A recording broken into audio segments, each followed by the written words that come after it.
Am I audible? Am I audible? Check now. Am I audible? Some of you are saying I'm not audible. Please refresh the page. Please refresh the page.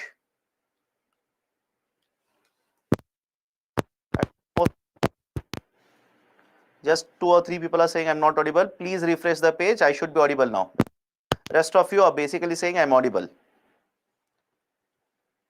Okay, let's start then.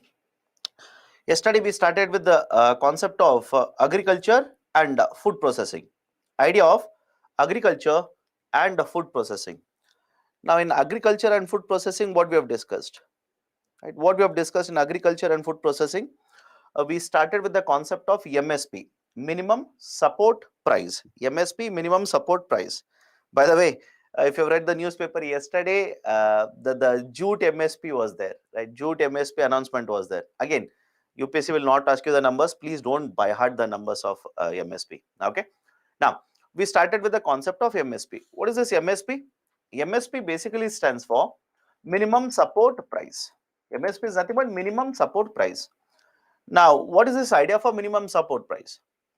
Government will announce a particular price at which government will purchase the food grains, irrespective of whatever the market price is.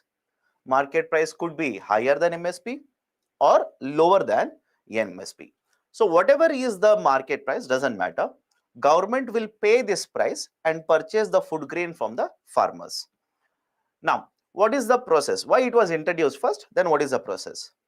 Back in 1960s, that specifically around 1966 or 67, when MSP was introduced, government started promoting green revolution.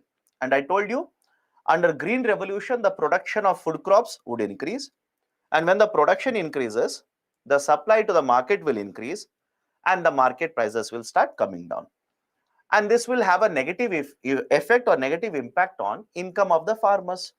So government, in order to provide certain relief to the farmers, introduced the idea of a MSP, right, wherein they will purchase and pay the price. Next point, what is the process? There is one authority, Commission for Agriculture Cost and Prices. Commission for Agriculture Cost and Prices, CACP.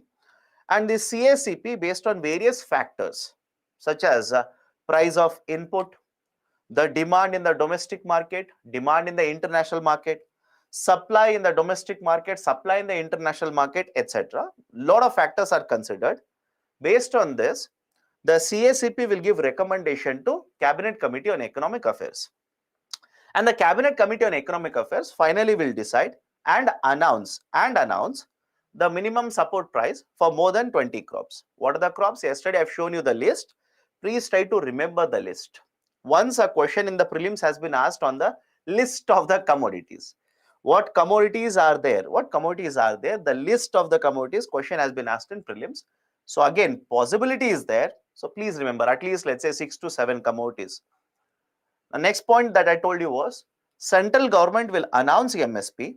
State governments will announce bonus over MSP. For example, if you remember yesterday, I told you, if the center will announce 1000 rupees MSP and the state will announce 200 rupee bonus and the farmer will sell the crop, it simply means the farmer will be earning how much? 1000 rupee MSP from the center and 200 rupee bonus from the state government. Next point, in the context of sugarcane.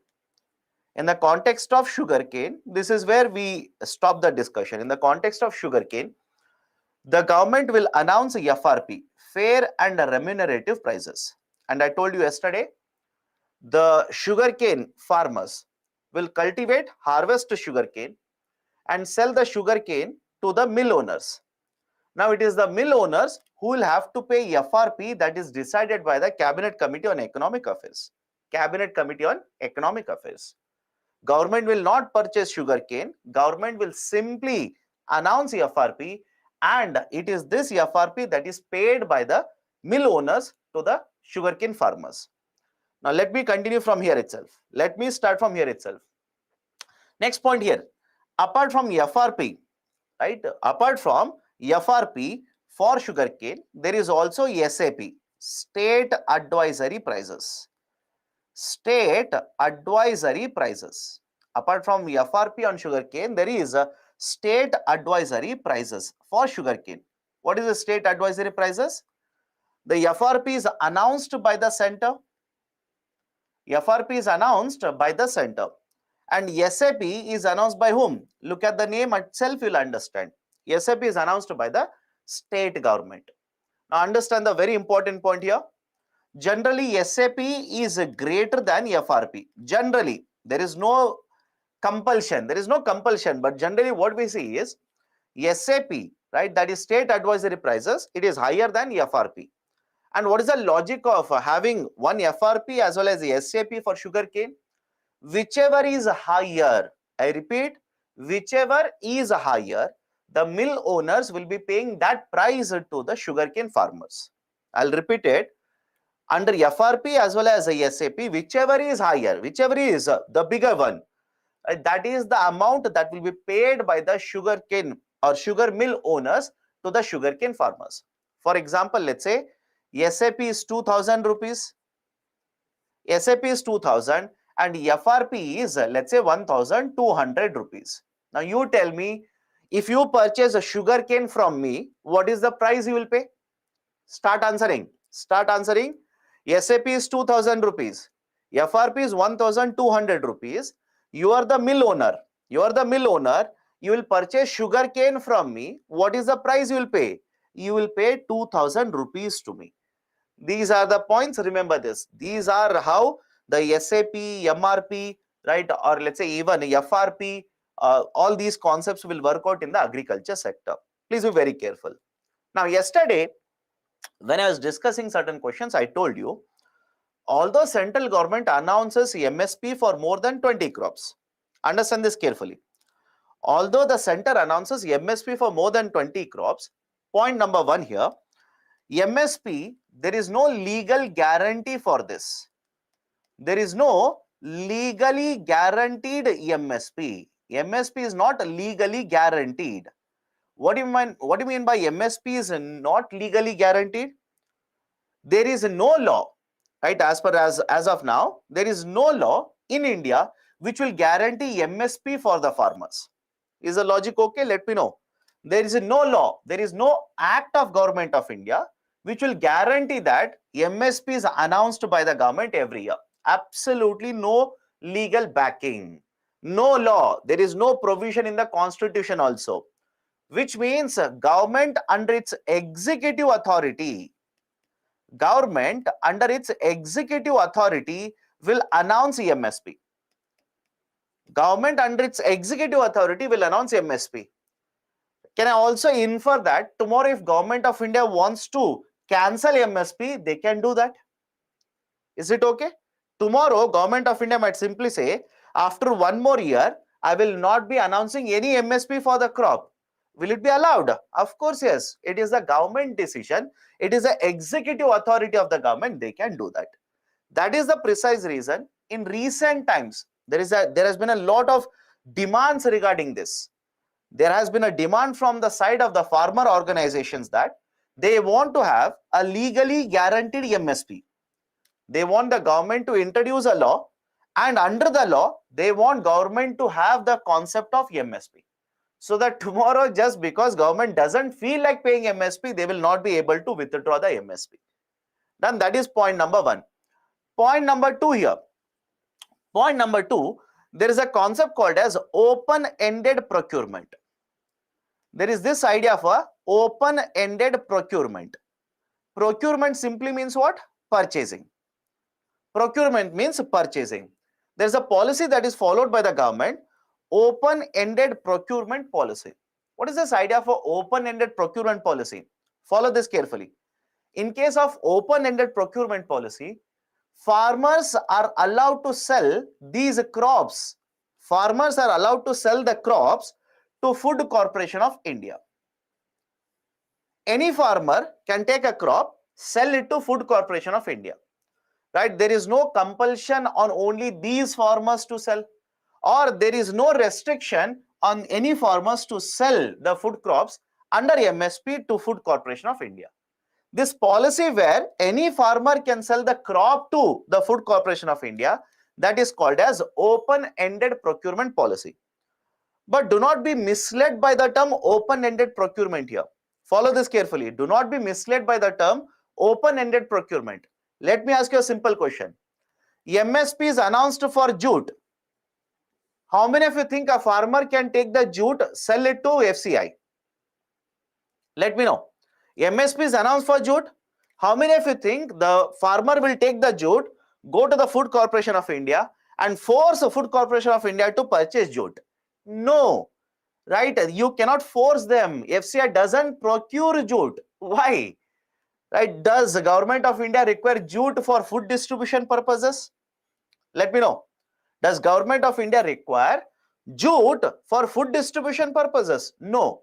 What are the food grains which are majorly distributed by the government? Can I simply say that it is rice and wheat? It is rice and wheat. Now tell me, in majority of the schemes of government of India, government mainly distributes rice and wheat. Now can I say that majorly procured food grains under MSP will be rice and wheat? Majorly procured food grains under the public distribution system or under the concept of MSP will be rice and wheat. Sir, anything apart from rice and wheat? Do they procure anything apart from it? Yes, government has started procuring pulses now. Now we have started procuring pulses. We also procure coarse grains, right? We also procure a lot of coarse grains for the distribution under public distribution system. So the argument is simple here. We have an open-ended procurement policy where farmers can take the crop, sell it to FCI. But it doesn't mean that any point of time you can simply take the crop and force FCI to purchase it. No. There are certain conditions here. What are the conditions? One, government should procure this food grain first of all. Government should be procuring the food grain in the first place. Can I connect it to current affairs? How many of you have read regarding the issue between the central government and the Telangana government? The issue between the center as well as the Telangana government. What happened here? Let me connect it to current affairs. In Telangana, the cultivators, the farmers in the Telangana cultivated a rice, a variety of rice, simple. They cultivated rice. And basically this rice is referred to as a parboiled rice. Parboiled rice. And what is the meaning of a parboiled rice? Partially boiled rice. Now some of you will be basically confused. You will say, sir, what is this partially boiled rice? If you have seen the rice, otherwise type in the Google later. First you will have the paddy like this. First you will have paddy. That is, husk is there around the grain of rice. You will open up the husk like this and the rice grain is available inside the husk. That is paddy. Now have a look at this. Whenever you are going to basically extract, that is milling. When you mill using this, let's say certain machine, there's a danger that the rice grains will be broken. These are very brittle, so the rice grains will be broken. And to avoid this breaking of the rice grains, what these millers do is, they will partially boil the rice. They will partially boil this husk. And after that, they will start milling so that the rice grains will not be broken. Hence, this is called as a parboiled rice. So, under MSP, rice is procured. Central government said, I will not be procuring parboiled rice. Simple. Central government said, I will not procure parboiled rice. The reason that was given by the central government was, I already have sufficient amount of food grains. I already have sufficient amount of food grains, so I don't want to procure more and more parboiled rice. That is the basic idea. Remember this. And did center end up procuring it? Absolutely no. State government ended procuring it. So that is very important. Please remember, central government should have the requirement. Only then they will procure the food grains. And the fourth very important point here. Most of the procurement that is done by the government is done in surplus states. It is done in surplus states. right? In fact, yesterday and day for yesterday, this idea of a surplus state was there in the newspapers, right? I'll tell you the context. State government of Odisha and the central government. This discussion of surplus was actually happening. Now, what is the idea of a surplus state? Let me explain this.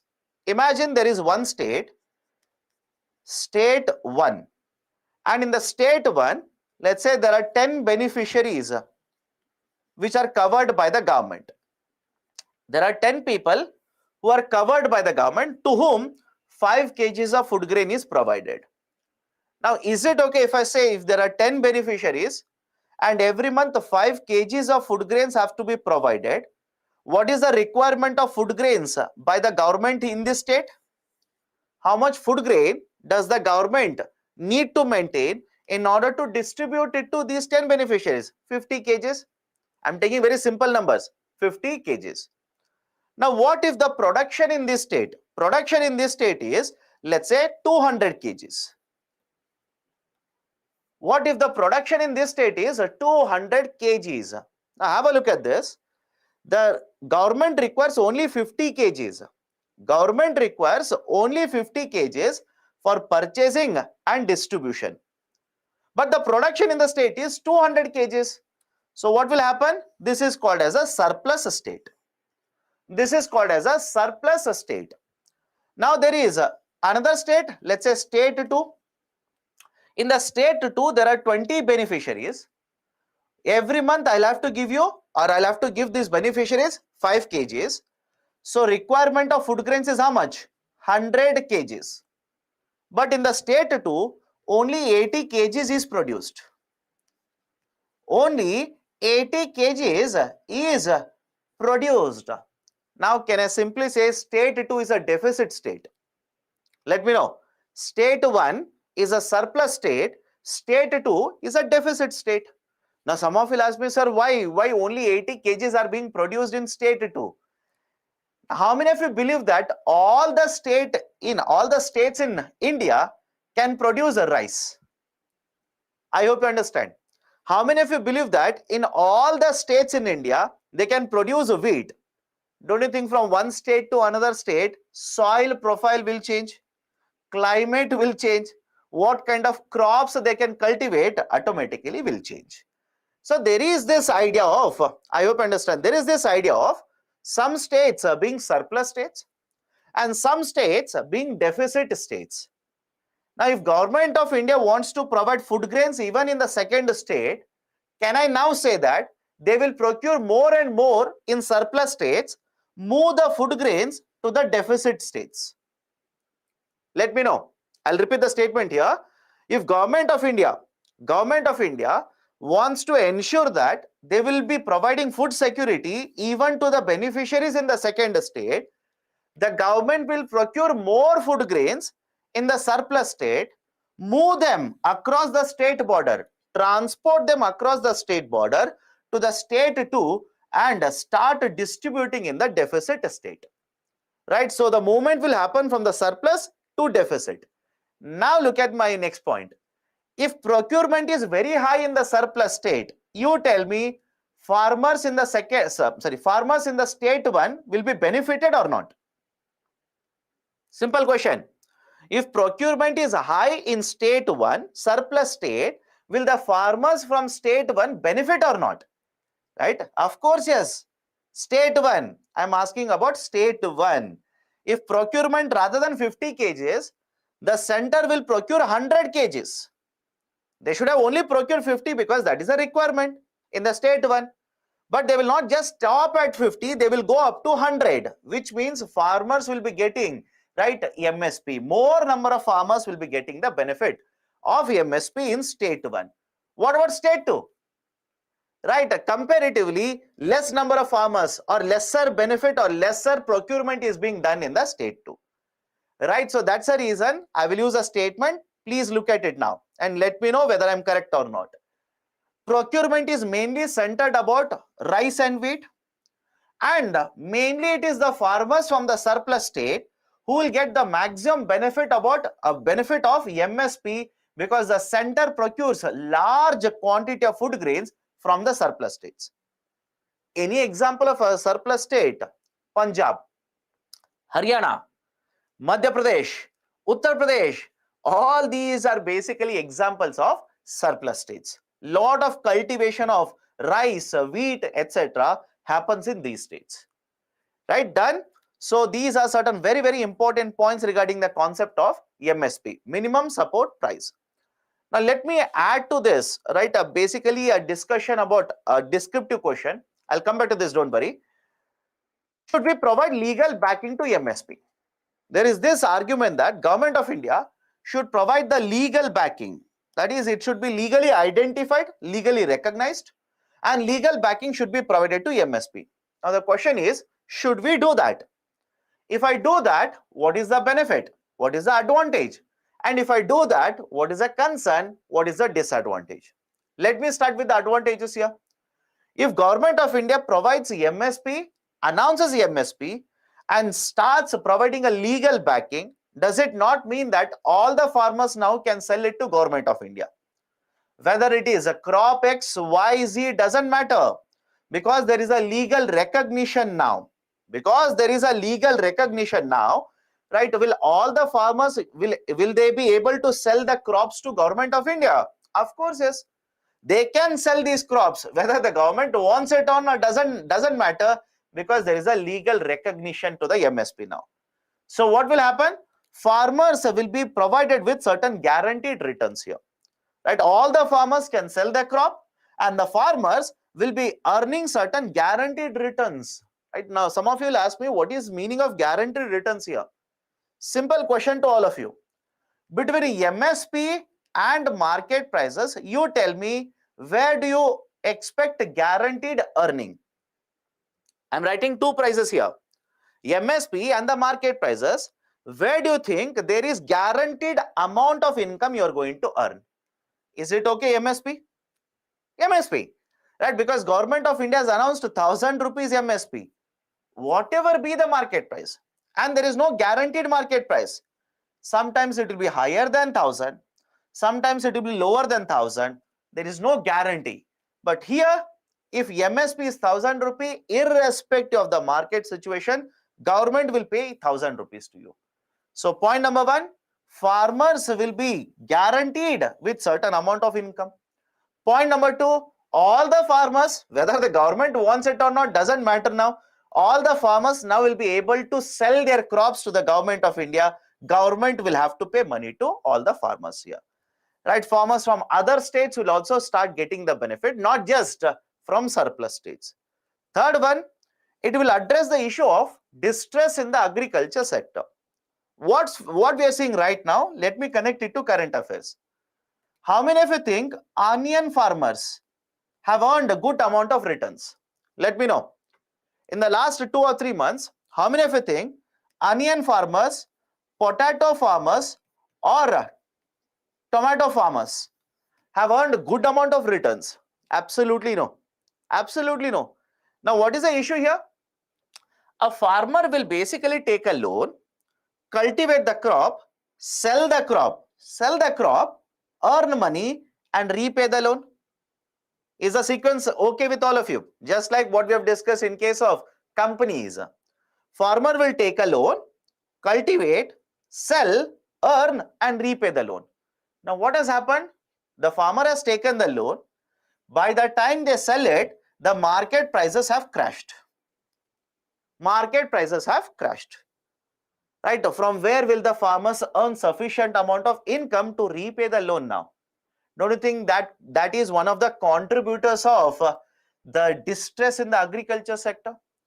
That is also one of the contributors of why farmers suffer from very high amount of a debt. Many of the farmers commit suicides because of this. So there is a lot of distress in the agriculture sector, and with guaranteed legally backed MSP to very great extent now, if the tomato prices, assuming it is covered under MSP, it will fall, let's say, to 2 rupees or 3 rupees, they can simply sell it to government now. Right? So the farm distress will be reduced. Coverage of the farmers will also be increased. How many number of farmers will be covered under MSP will also be very, very high now. These are some of the advantages or benefits associated with providing legal backing to MSP. but there are a lot of concerns related to this, lot of issues related to this. First one, I have not written it, but you tell me, if Government of India provides a legally backed MSP, will USA be happy with it? Let me know. If Government of India provides, yesterday we have discussed this, it should not be very difficult for you to comprehend it now. Right? If Government of India provides a legally guaranteed MSP, first thing USA will do is drag India to WTO, file a complaint on India. File a complaint on India, right? Because we will end up crossing 10% de minimis limit. Point number 2. What about the finances of Government of India? What about the finances of Government of India? If Government of India will start procuring all these crops, government has to pay more MSP. If government will pay more MSP, revenue expenditure will go up, revenue deficit will go up, and as a result of this, it might contribute to higher fiscal deficit. Second problem. Problem number 3. What will happen to, right, the crops that are procured by the government? What will happen to the crops which are procured by the government? If government will start procuring these crops, one, it has to have sufficient storage facility. All of you will agree? It has to have sufficient storage facility. Do we have sufficient storage facility in India? Answer is simply no. Right? Government of India, that is through Food Corporation of India, will store food grains, no doubt. As per the requirement, they will store it now. But even now, the problem is that we do not have sufficient warehousing storage facility. Because don't imagine a situation where they will purchase and simply keep it like this. No. They will have to protect it from rainfall. Any problem here? They will have to protect it from rainfall. They will have to protect the food grains from sunlight. They will have to protect it from higher moisture. And what about attack from pests? Destruction of the food grain bags by the pests such as rats. So that's the reason, understand the logic here. Storage, whenever you talk about storage, right, it simply means scientific storage. Is it okay? Whenever you talk about the term storage or warehousing here, it simply means a scientific storage. Right? I'll give a very simple example here. Imagine you have procured fruits.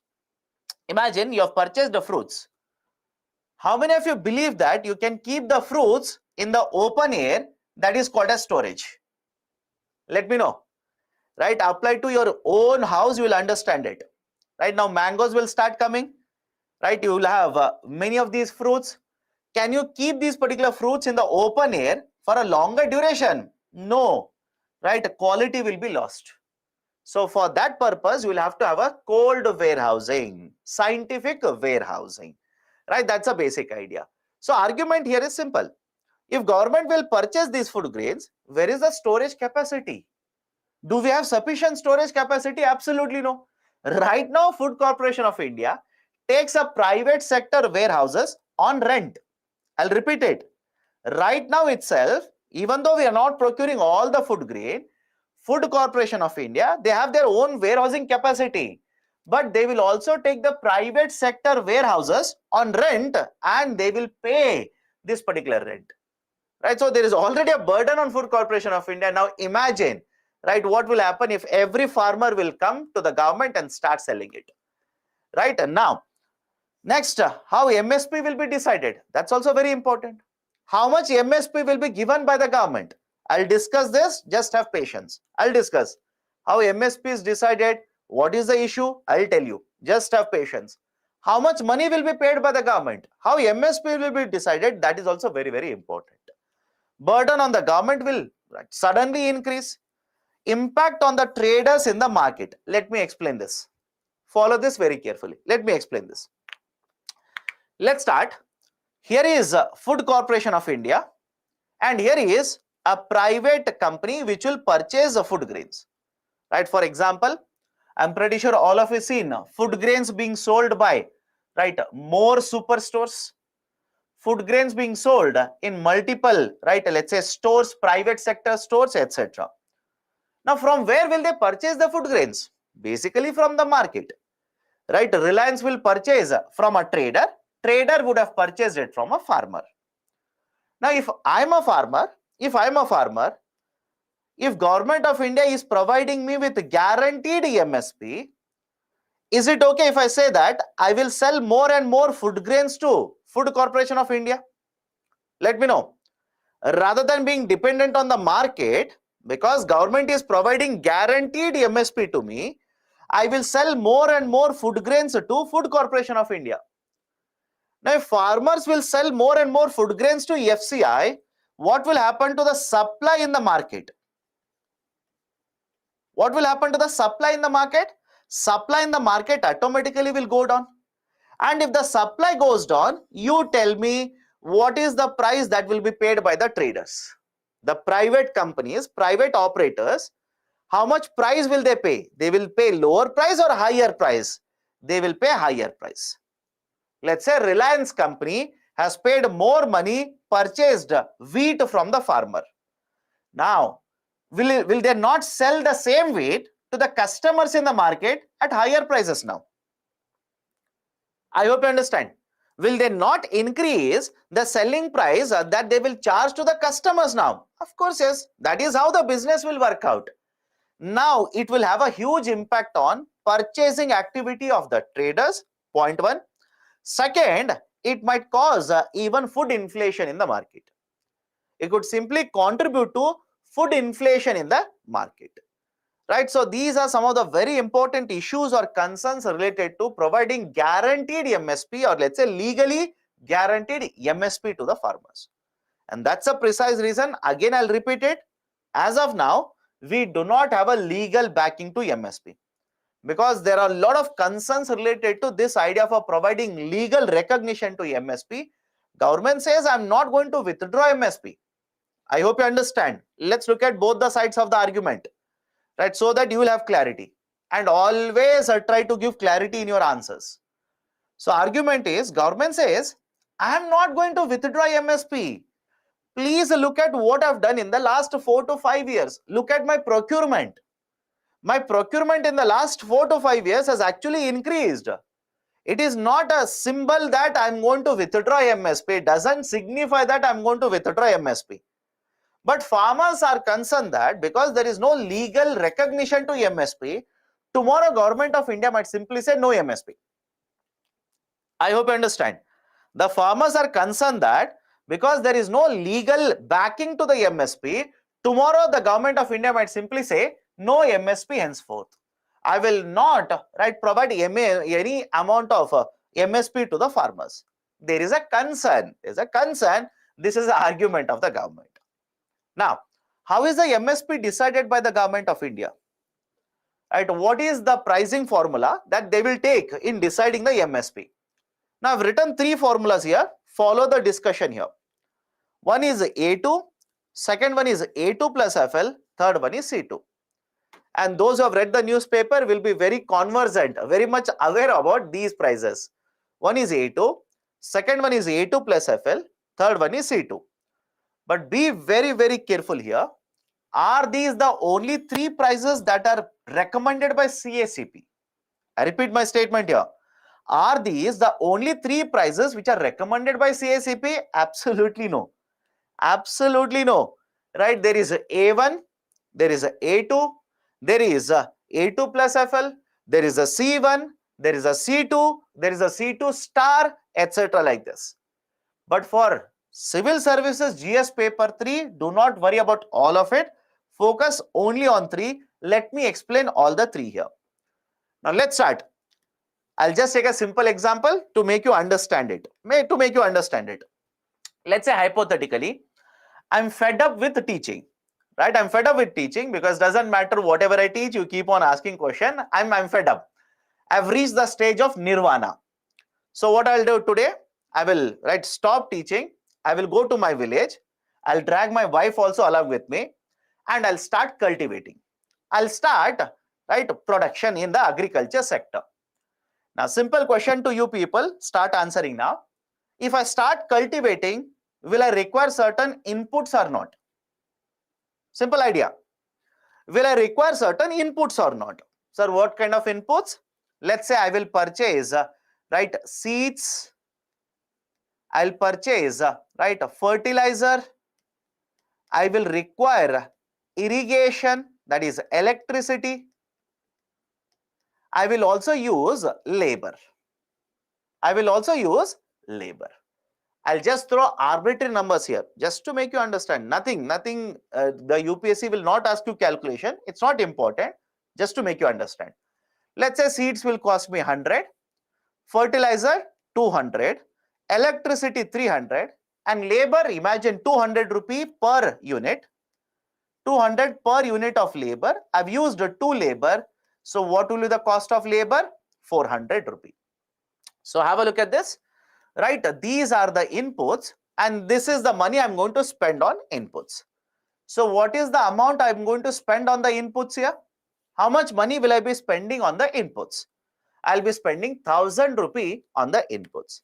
This is nothing but A2 methodology. This is nothing but A2 methodology, right? What is going to happen in A2 methodology? Whatever expenditure is going to be incurred by the farmer on inputs, whatever expenses are going to be incurred by the farmer, look at the definition. Whatever expenses which are going to be incurred by the farmers on the inputs such as seeds, fertilizer, labor, electricity, etc. Right, all these expenses will be considered. That is called as A2 cost of production. A2 cost of production. Now let me go to the second one here. A2 plus FL. What is this FL? FL stands for family labor. FL stands for family labor. Now let's start. Right, these are the inputs. 1000 rupee that I've paid. I've used 2 units of labor. Now is it also okay if I say that along with the 2 people who are working on the land, I will also work on the land. My spouse will also work on the land. Although she will not be happy, right? She will have a fight with me later regarding this, right? I will also work on the land. My spouse will also work on the land. Now, how many of you think along with 200 rupees paid to the labor, I will pay myself 200, I will pay 200 rupees to my spouse? Is there anyone who says, yes, sir, he will do that? Let me know. Right? I've used 2 people on the land. I'll pay 200 rupees, 200 rupees. And I'll say, I also worked on the land. I'll pat myself on the back, take 200 rupees, pay to myself. Take 200 rupees, give it to my spouse. Right? Then imagine how will I go back to my home after doing that? Right? So I will not do that. I hope you understand. I will not do that. That is basically family labor. That is basically the idea of a family labor. Family labor, that is people who are there in the family are working on the land, but they are not paid. They are not paid the labor. They are not paid the wages.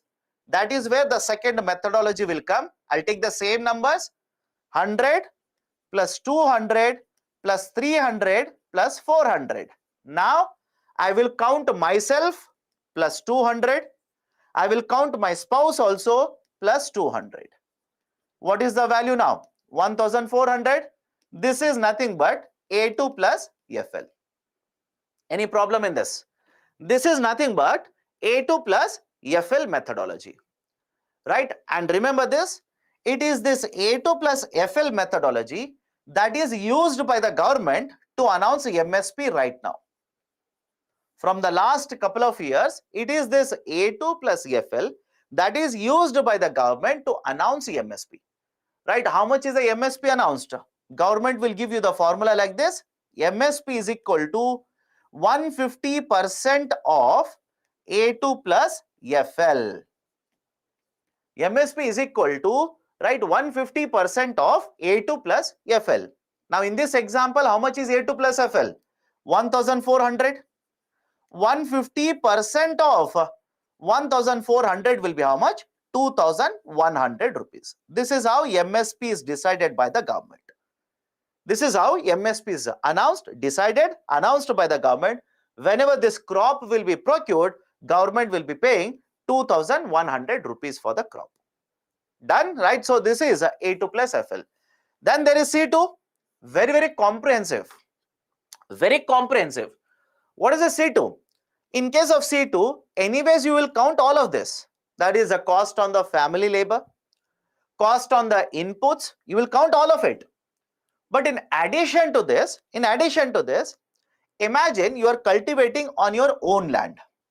Follow this example carefully. Imagine you are cultivating on your own land. That is, let's say I am cultivating on my own land. Now, rather than me cultivating using my own land, if I had given the land to you, will I be earning rent on it? Let me know. Simple example. Right, in this example, I am cultivating on my own land. But rather than doing this, if I had given the land to you, will I be getting certain amount of rent from you? Of course, yes. Now, can I say that because I am using my own land, I will be foregoing rent on this? Is the logic okay? I'll be foregoing rent on this. And for you, you are paying the cost for the seeds. You are also paying for fertilizer. You are paying for electricity, labor, etc. Family labor is also there. Right? Can I also say the rent that you pay is one of the cost for you? I hope you understand. The rent that you pay to me is one of the cost for you. Right? So rent will also be counted now. What about interest?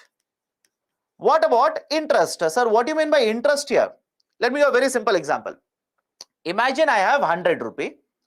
I will take the 100 rupee, keep it in the bank. Will I be earning interest on it? Simple argument here. I have 100 rupee. I'll keep the 100 rupee in the bank. Will I be earning interest on it? Yes.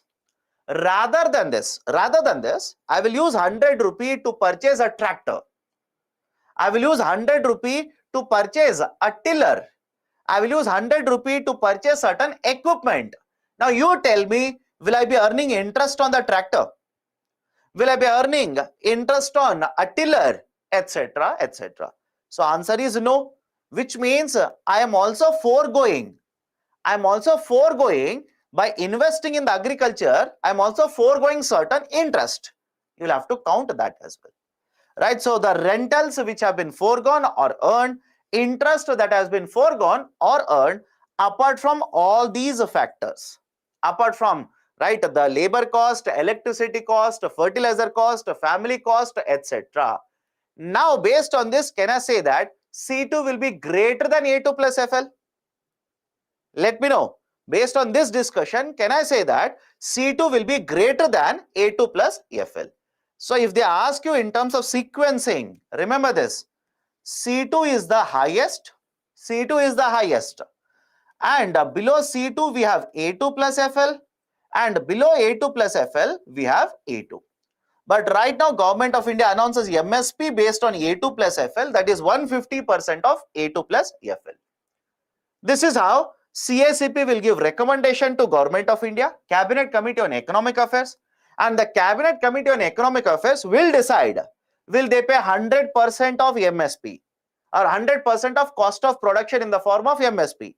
Will they pay 200% of cost of production in the form of MSP or 150% of cost of production in the form of MSP?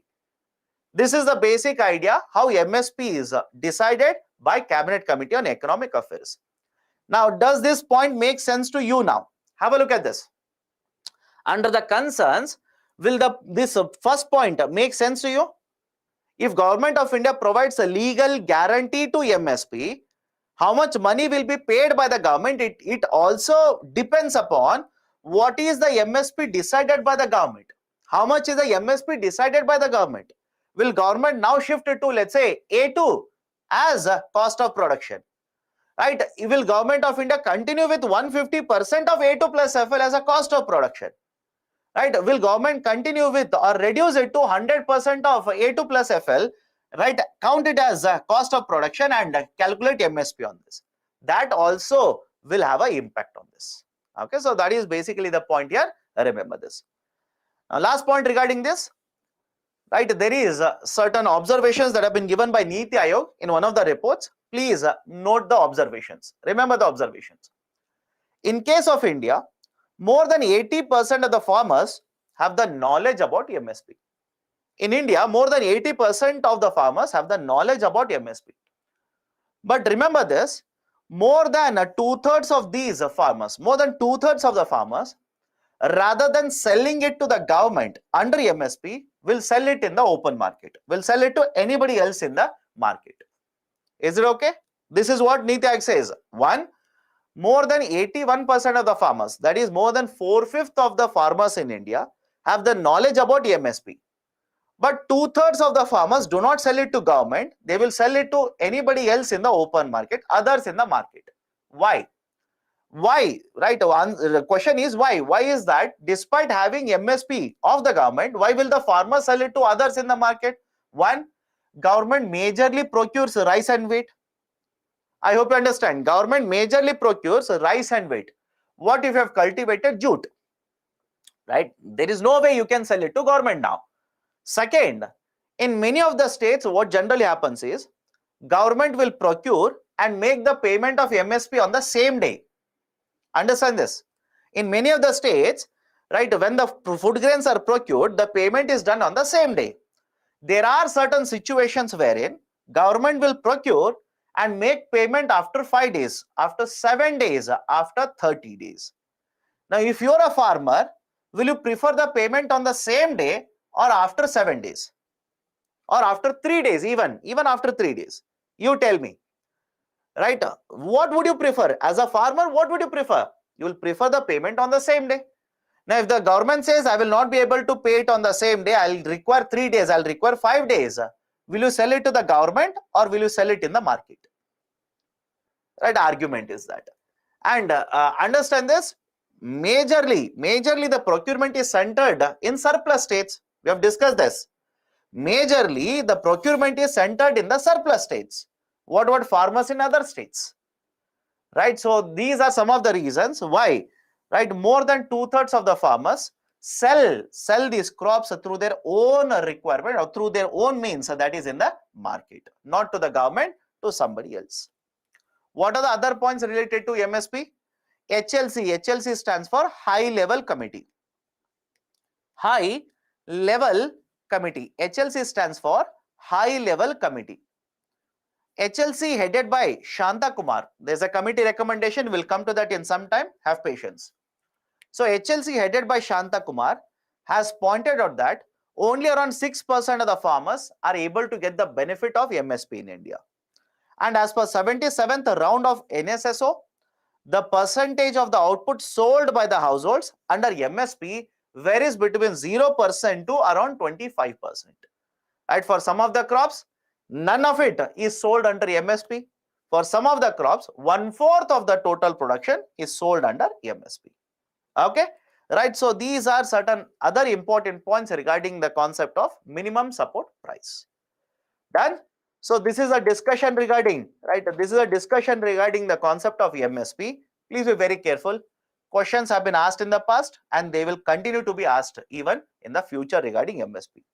Now let's start with the next idea here. The argument of food subsidy. Concept of food subsidy. Now what is this idea of a food subsidy? Let's start. Government of India, of course, through agencies such as Food Corporation of India. So Government of India will procure food grains, store the food grains and distribute the food grains. Any problem with this? Government of India will purchase the food grains, will distribute and also store the food grains. Now, is it okay if I say for doing all of it, government will incur expenditure? Anybody here who says no sir, government will not spend any money here, let me know. Government will incur expenditure. Government will purchase. When they will purchase, they will pay money. Government will transport, they will pay money for this. Government will store, they will have to pay money for this. And government will distribute, again there is an expenditure incurred on this. Right? Follow this discussion very carefully here. Generally, in case of India, the practice is that it is the duty of Government of India to purchase as well as store the food grains. I'll repeat it again. It is the duty of the Government of India to purchase as well as store the food grains. But the distribution factor, The distribution activity, it is done by the state government. It is done by the state government. Center will purchase, center will procure, center will store, etc. But it is the state government which will identify the beneficiary and distribute the food grains. Any problem? Let me know. The state government will identify beneficiaries and distribute food grains to the beneficiaries. But the fact of the matter is very simple here. Because we are purchasing, we are storing, we are moving, that is, we are transporting, etc. Lot of expenditure is incurred by the government. Now that is point number one. Point number two, whenever the government will purchase the food grain, all the food grain will not be given to the states for distribution. Right? Remember this. Imagine government will procure 100 tons of a crop. Any crop, don't worry. Imagine government will procure 100 tons of a crop. Government will not give all the 100 tons for the states for distribution purposes. No. Out of this, let's say 20 tons will be stored with the government only. Government will store 20 tons and remaining 80 tons will be given to the states for distribution. Now this 20 tons, I'll call this as a buffer stock. The 20 tons, I'll simply call this as a buffer stock. What is this idea of a buffer stock? Central government will purchase more food grains than what is actually required for distribution purposes. I'll repeat it again. Understand this. What is a buffer stock? Center will purchase or procure more than required food grains. Whatever is required for distribution, more than that they will purchase and simply store them. Simply stock them. Why? What is the advantage here? Government of India says, what if in the coming months, suddenly there is a disruption in the supply? I'll give you an example. Right? What if in the coming months, there is a sudden disruption in the supply or there is a sudden rise in the demand for food grains? Right? Don't you think currently in the last 1.5 months, same thing has happened in the context of wheat? Let me know. In the last 1.5 months, same thing has happened in the context of wheat. The prices of wheat has increased a lot in the last 2 months. It has increased by 10%, 15%, 18% like this. Why? There is a disruption in the supply. There is expected disruption in the supply. So there is a higher demand, lower supply. What has happened to the market prices? Market prices have started increasing. Now, can you cultivate wheat every day? Right? How many of you think, sir, if the supply is lesser, let's cultivate it. Let's sow the seeds today. Tomorrow morning you will get it and let's apply it to the market. No. Generally for wheat cultivation, for you to get the harvest, it takes somewhere around 4 to 5 months. 4 to 5 months. So if you start cultivating today, and it's not possible also, you'll have to wait for monsoon. If you start cultivating today, only after 4 months you will get the wheat in the market. So the argument is simple here. There could be certain emergencies in the market. All of you will agree with me now? There could be certain emergencies in the market. There could be a sudden rise in the demand. There could be a disruption in the supply. So at that point of time, what should Government of India do? Government of India says, I will start using the buffer stock. I'll simply start using buffer stock. That is the stocks that I've purchased and I've stored these stocks. I will start using these stocks for distribution purposes, for selling purposes, etc., etc. Right? That's a basic idea why Government of India will maintain a huge quantity in the form of buffer stock. This is an advantage related to this. Right? I hope you understand this. This is an advantage. That is, if there is a sudden emergency, a mismatch in supply and demand, government can take the buffer stock, start a distribution in the market. But what is the concern related to this? You tell me, right? Simple question to all of you. You want to use, let's say, rice after 10 months. Right? Look at this example. You want to use the rice, you want to cook the rice after, let's say, 2 months or after 6 months or after 8 months. You will pay the money today, bring the rice, keep it in the home just like this. Don't you think this is not an efficient way to incur expenditure? Let me know, right? You know that there will be a situation. I hope you understand. There will be a situation in the future where you will require the rice, but you will purchase the rice today, keep the rice in the right hope that you will require it after, let's say, 2 months or 3 months, after 4 months. Is it not a methodology where you are not utilizing the resources efficiently? Because government's money is very scarce. Government cannot keep on printing money like this. It will cause a lot of inflation. Government cannot keep on borrowing. So whatever money the government has, they will have to use it very efficiently. But here is a buffer stock where in expectation of a future event, you have spent money today. Is it not inefficient way? Right? That is the concern. The expenditure is a concern related to buffer stock. Right? I'll connect it to current affairs here. Very recently, there was a... just a second. What happened?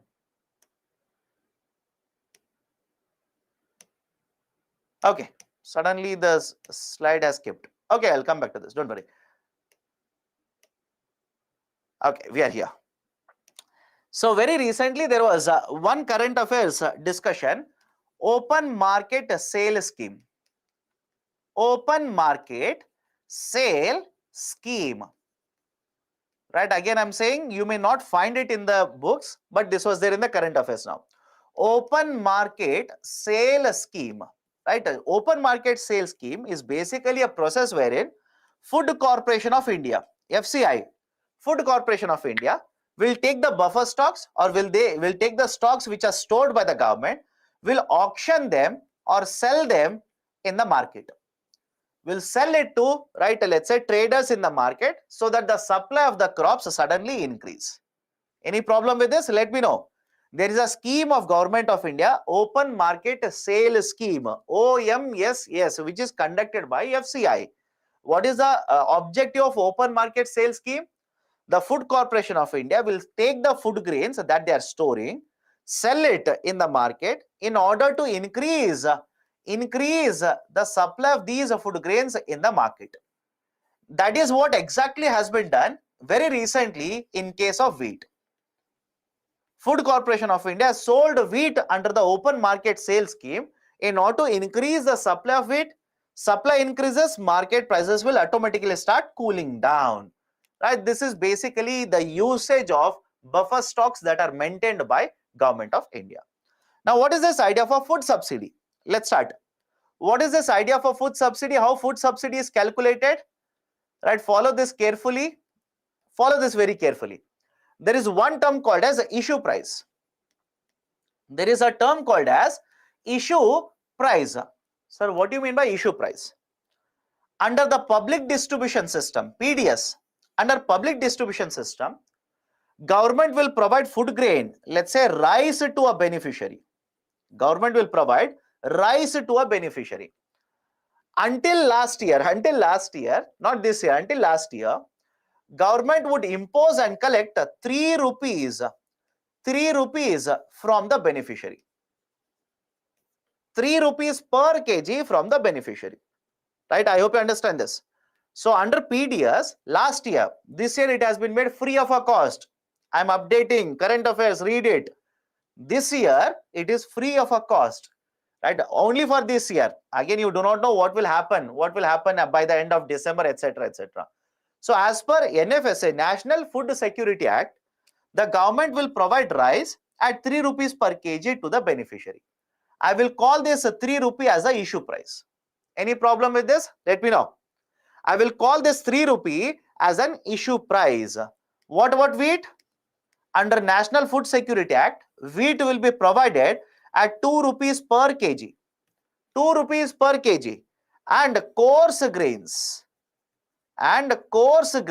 are supposed to be distributed under National Food Security Act at 1 rupee per kg. At 1 rupee per kg. Now these 3 rupees, 2 rupees and 1 rupee, this is called as issue price. All these are called as issue price. This is point number 1. Point number 2. This is point number 1. Point number 2, when the government will purchase the food grains, will they pay money or not? Think of it. When the government will purchase the food grain, will the government pay money for this or not? Of course, answer is yes. Can I say it is MSP? Done. Can I say this is as MSP? Procurement cost. But apart from the central government, what if even the states are paying bonus? That is also part of the procurement. If the states are paying bonus, that is also part of the procurement only. This is called as procurement cost. This is referred to as procurement cost. Now have a look at the next point here. Imagine you are the Food Corporation of India. I am the farmer in the market. You will come to me and purchase the food grain from me. You will purchase a food grain from me and you will pay MSP to me. Now point number 2, will you not transport the food grain to your warehouse? Let me know. Will you not transport the food grains? And if you are going to transport food grain, again expenditure is incurred there. For example, you will have to incur bagging expenditure. Bagging means food grains are put into jute bags. For that again expenditure is incurred. What about labor charges? What about labor charges? Because you are IAS officer, you cannot lift these bags and put it in the lorry or the truck. You will call 4 people, right? You will simply say, put these bags in the lorry now. Now, when they provide those services, you'll have to pay them labor charges. You'll have to pay for transportation of the lorry. Then you'll have to pay for transportation also. And in addition to this, you will also have to pay certain charges to the market. I'll come to this. You'll have to pay certain charges to the market. Sir, what is this charges to the market? Taxes in the market. Now follow this carefully. The farmer will bring the crop in a market which is called as a mandi, APMC mandi. Have you heard of this or not? APMC, Agriculture Produce Market Committee. I'll come to that also later. The farmer will bring the crop in the market, APMC yard. The Food Corporation of India will purchase it from the farmers. But because the transaction is happening in a market, it is happening in a market, that is infrastructure provided by the APMC, you will pay certain charges to APMC. Done? Any problem with this? You will pay certain charges to APMC. So these are the taxes or the charges that you are paying. I will call all of these, I'll call all of these as a procurement incidentals. I will call all of these as procurement incidentals. Procurement incidentals. Is it done? Absolutely no. Half of the work is done. You have basically purchased, paid MSP, you have put them in the bag, you have put the bags in the lorry or the truck now. The truck has started moving, it will reach godown. Now, right, point number 4, storage cost. Because you are going to use a godown, you'll have to pay or you'll have to incur certain storage cost. What about again the transportation cost? Again the cost of transportation, again labor charges, etc. All these are called as distribution cost. All these are referred to as distribution cost. Right? That is, the food grains will reach godown. You will keep the bags in the godown. Now again you will remove the bags, take it to respective states and start distributing the food grains to the buyers. That is the beneficiaries. Right? That is basically the idea of a distribution cost. Any problem with any one of these? Because I'll start putting it in the formula now. I'll start putting it in the form of formula. Right? Basic point two basically says you will purchase food grains, you'll have to put them in a jute bag. Cost is incurred. You'll have to put the bags in the truck. Labor charges are incurred. You are doing all of this in the APMC market, which is set up by the state government. You'll have to pay taxes or the charges to the APMC. Okay. Right. So these are the various aspects, or let's say various types of expenditures that the government will incur. Now look at this very carefully. Look at this very carefully. When last year, government will purchase, store and distribute food grains. Right? Simple example. Government will purchase, store and distribute food grains, and when they distributed, they got certain amount of money from the beneficiaries. Is it okay? Is it okay? Right, point number 1. Last year, Government of India purchased the food grains. Let's take NFSA. Don't say Pradhan Mantri Garib Kalyan Anna Yojana. Because Pradhan Mantri Garib Kalyan Anna Yojana, it was free of a cost. But under NFSA, National Food Security Act, that basically the rice was given at 3 rupees per kg, wheat was given at 2 rupees per kg, and coarse grains was distributed at 1 rupees per kg. Right, sir? What do you mean by that? If I am the beneficiary, you will give me 1 kg of rice, I will give you 3 rupees for it. You give me 1 kg of a wheat, I will give you 2 rupees for it. That is issue price. Now imagine this situation and let me know. Have a look at this. Government of India will procure, will distribute food grains and collect certain charges.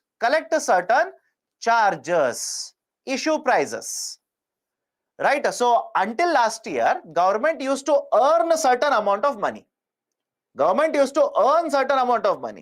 of course, the price of procurement, distribution, storage, etc. would be much higher than what is the price they are going to get. For example, let's say 1 kg of rice. Look at this very carefully. 1 kg of rice. Let's say MSP is 20 rupees. Bonus is 10 rupees. The distribution cost is another 10 rupees. And procurement incidentals are, let's say, 5 rupees. Now, how much is the total expenditure incurred by the government? How much is the total expenditure incurred by the government here? 20 plus 10 plus 10 plus 5. That would be 45 rupees. Any difficulty? That total expenditure incurred by the government would be how much? 20 plus 10 plus 10 plus 5. That is 45 rupees. I will call this as economic cost of the food grains. Economic cost of food grains. ECFG. Economic cost of food grains. But when the government will distribute this 1 kg of rice to a beneficiary, will the government collect 45 rupees? I hope you understand. If the government is going to distribute this particular 1 kg of rice to a beneficiary, will government collect 45? Will government say 45 plus 5 rupee profit I want to earn? No. Government will simply issue this, sell this 1 kg of rice, let's say at 3 rupees to the beneficiary. At 3 rupees, that is the beneficiary will pay 3 rupees to the government and the beneficiary will be given, right, 1 kg of rice. Now, can I simply say the total amount of expenditure on the food incurred by the government in this example will be 42 rupees? Any problem? Let me know. The total amount of expenditure for the government to provide this 1 kg of rice to the beneficiary, it is 42 rupees. This is nothing but food subsidy. This is nothing but food subsidy. This is basically the idea of a food subsidy. Any problem?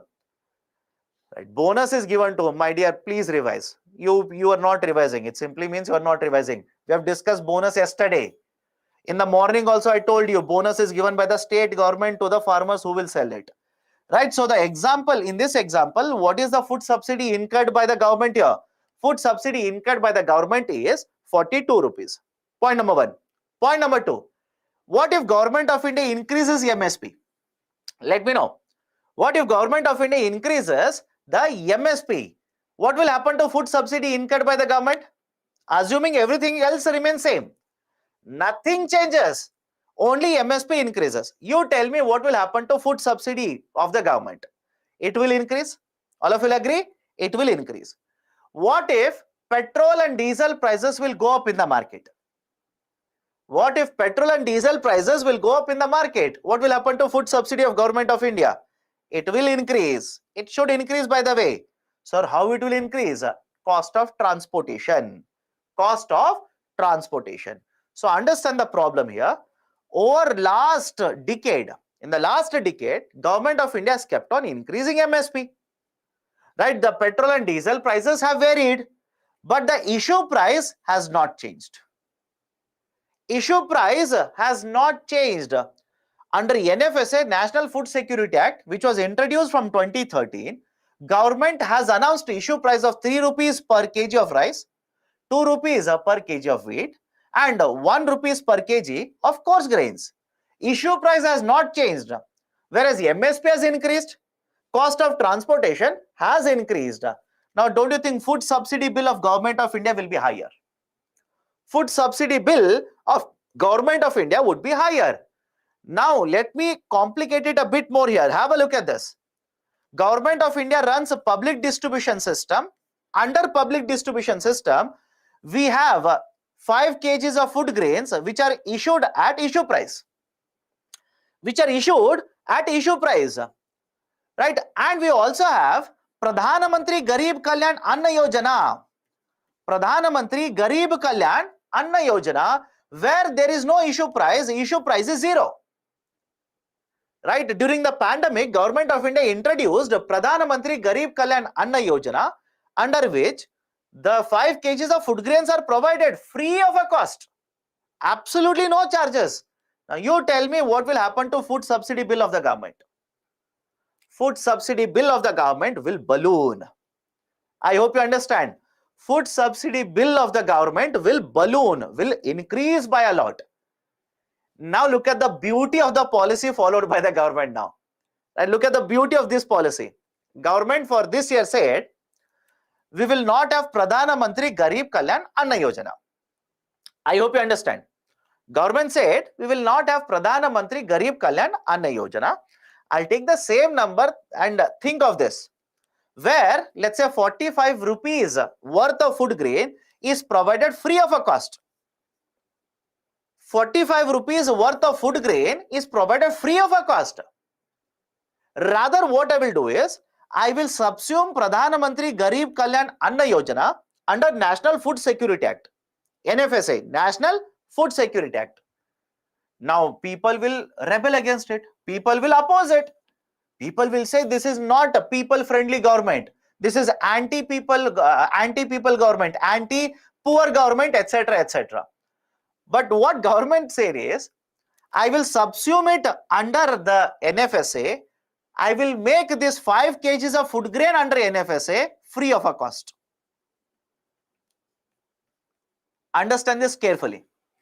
Right? The 5 kgs of food grains which are provided under National Food Security Act, I will provide it free of a cost. Free of a cost means what? Until now, I collected 3 rupees for every kg of rice. I will not collect that also. I will give it free of a cost. Now look at this and let me know. Apply CSAT. Apply CSAT. Government earlier, last year, provided rice under NFSA, collected 3 rupees.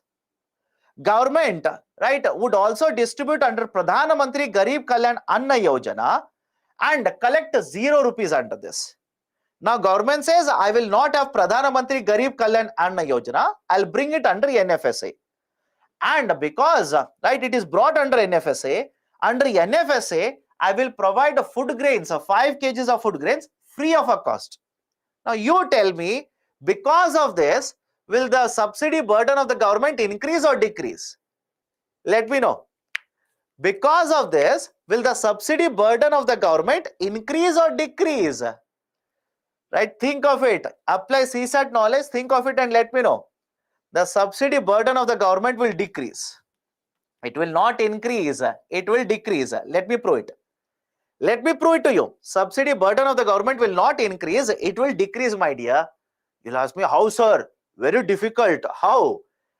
Imagine a situation. Here is government.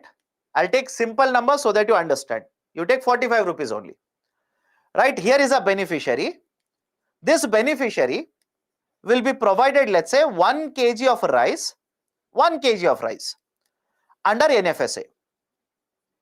1 kg of rice under NFSA. Which means the government of India will incur a cost of 45. Will distribute the rice and collect 3 rupees. How much is the subsidy burden? Let me know. How much is the subsidy burden? Subsidy burden is 42 rupees. 1 kg. And this beneficiary, imagine he is also covered under Pradhan Mantri Garib Kalyan Anna Yojana. How much is the subsidy burden because of Pradhan Mantri Garib Kalyan Anna Yojana? Another 45 rupees. Another 45 rupees. So total, how much is the subsidy burden for the government here? 87 rupees. Subsidy burden on the government is 87 rupees. On the other hand, now government says, no more Pradhana Mantri Garib Kalyan Anna Yojana. I will subsume it under NFSA. I'll simply bring it under NFSA. But what I will do under NFSA is, I'm distributing rice here. I will not collect anything now. I will distribute it free of a cost to the beneficiary. Now have a look at this. If this 1 kg is provided free of a cost to the beneficiary, right, don't you think now government will incur only the subsidy burden of 45 rupees? Let me know.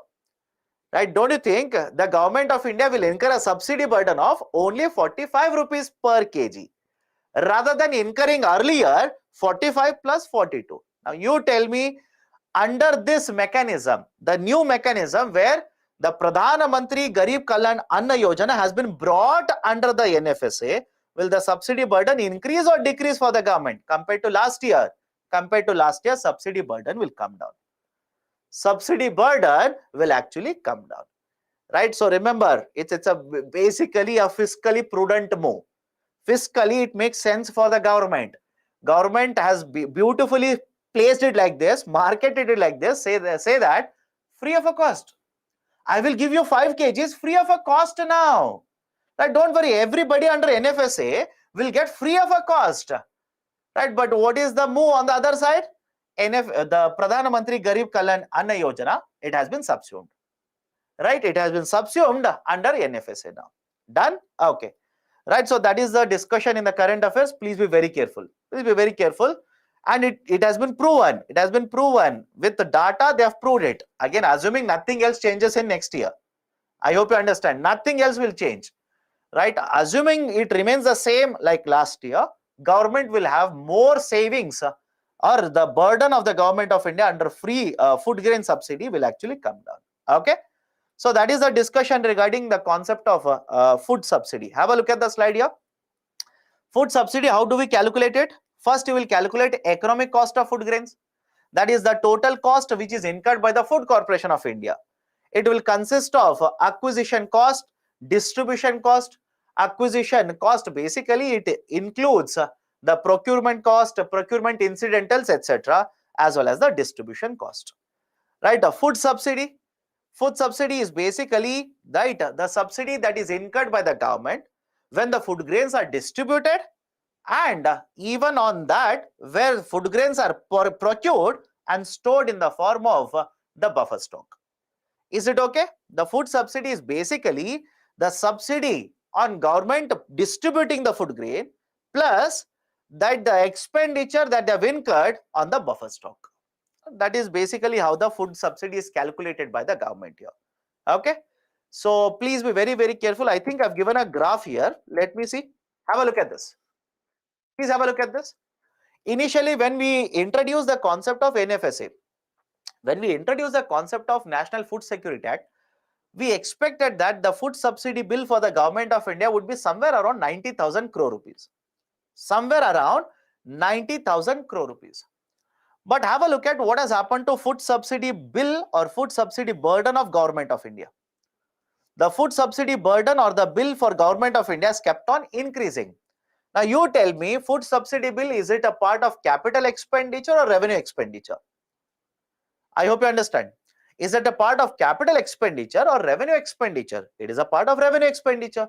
Should we control our revenue expenditures or keep on increasing our revenue expenditures? We should be able to optimize it. We should be able to control it. What has happened to food subsidy bill in 2021, 21 and 22? Please have a look at it. It has continuously kept on increasing. It has continuously kept on increasing. And again, sir, don't keep on asking, sir. Every time, don't keep on asking why 2021 this kind of a spike is there. You already know the answer. In every parameter of government of India, talk about inflation, GDP, any parameter, you will see, right, a certain outlier event for 2021, 21 and 22 like this. It will be happening. Okay. Right. So this is the burden for the government of India. Government of India is trying to reduce it. Now, what is this public distribution system? What is this idea of a PDS? Public distribution system, basically it's a system which has been implemented by the government. It has been implemented by the government, wherein government will procure, store and distribute the food grains to various beneficiaries. I hope you understand. I'll repeat the definition here. What is public distribution system? Look at the name itself. Public distribution system is a process wherein, or it refers to a system wherein government will purchase food grains, store and distribute the food grains to various beneficiaries under schemes. Now, what are the steps under the public distribution system? Here is Food Corporation of India, FCI. FCI will purchase the food grain from the farmer.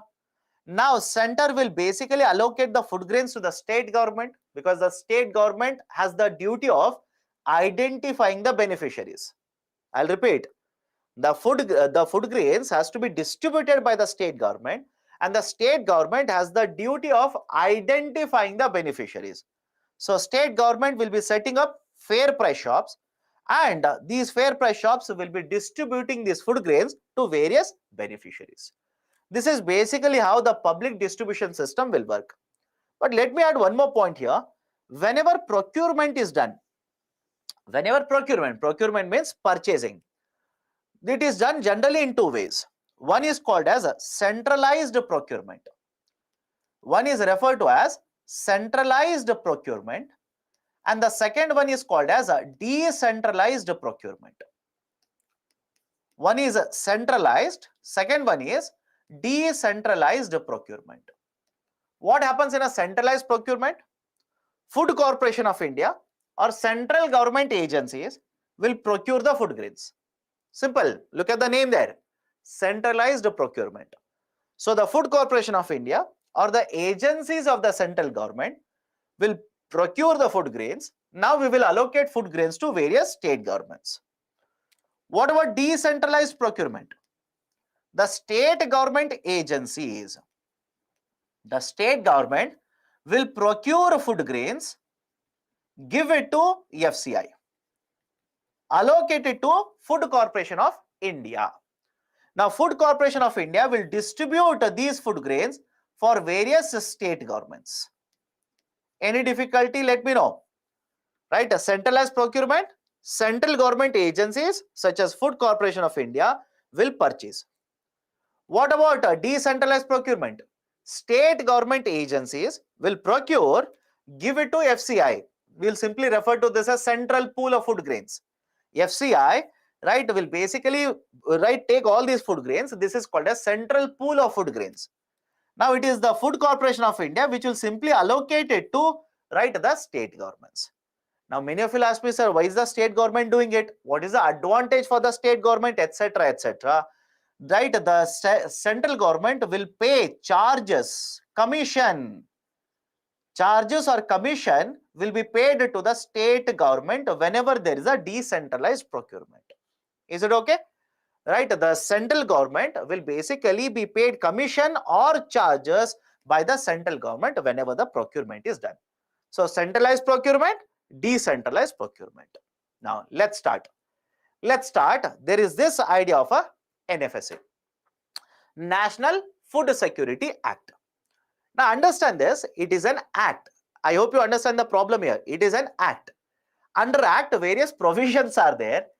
Right? It says that food grains have to be distributed. Food grains have to be distributed.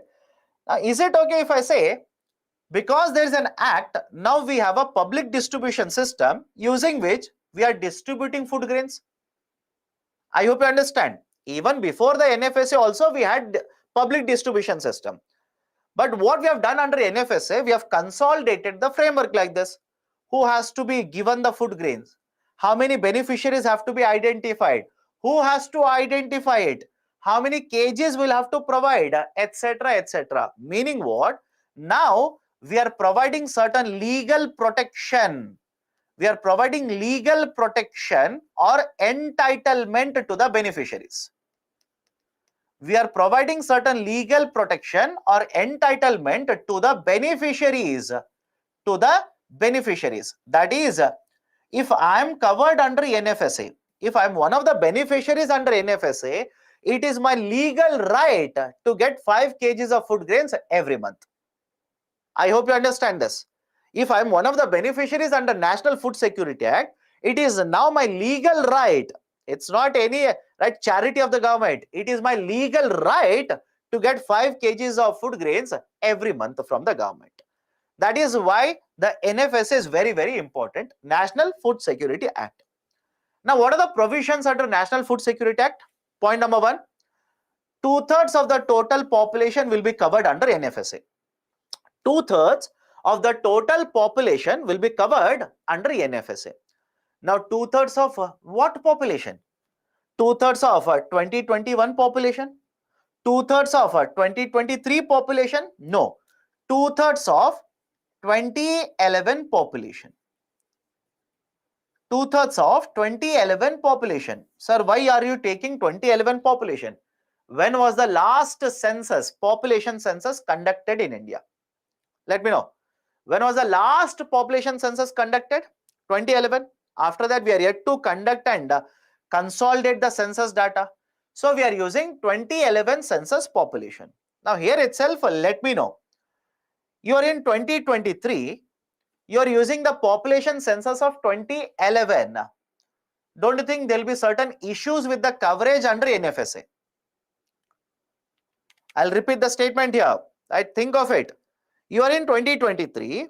You are using the population data from 2011. Here itself, can you find a problem with this system? That is, right, the coverage. Coverage means how many people are covered under NFSA. There's a problem with this. Of course, yes. Right, because you're using a very, very old data of 2011 population. You are in 2023. Don't you think population would have been changed? Because as per 2011 population, right, so 2011 census, India's population was 1.21 billion. How many of you agree that even today it is 1.21 billion? Anybody who is here says, right, no sir, India's population is actually decreased, right, it is less than 1 billion. It is 500 million now. Of course, no. It is much, much higher than 1.2 billion. Right? So, argument is simple. Population is covered of 2011. There are certain problems with the population coverage. Point number 1. Point number 2. Now, think of it and tell me. You are supposed to cover 2/3 of total population in India. How many of you believe that we should cover same population in urban India as well as rural India? How many of you believe that, right? What is fair is we should cover equal population from urban India as well as rural India. That is, let's say you want to cover 60 people, you will cover 30 people from rural part, 30 people from urban part. Does it make fair? Does it promote equity? Of course, no. Why? Point number 1. Where do you think per capita incomes are higher? Urban or rural? Per capita incomes. Obviously, urban. Where do you think population is very high? Urban or rural? Rural. Where do you think poverty is very high? Again, rural. Right? So, that is the reason. Remember this. 75% of rural population will be covered and 50% of urban population will be covered. But who is going to identify who is the beneficiary? Who will be identifying who is the right beneficiary?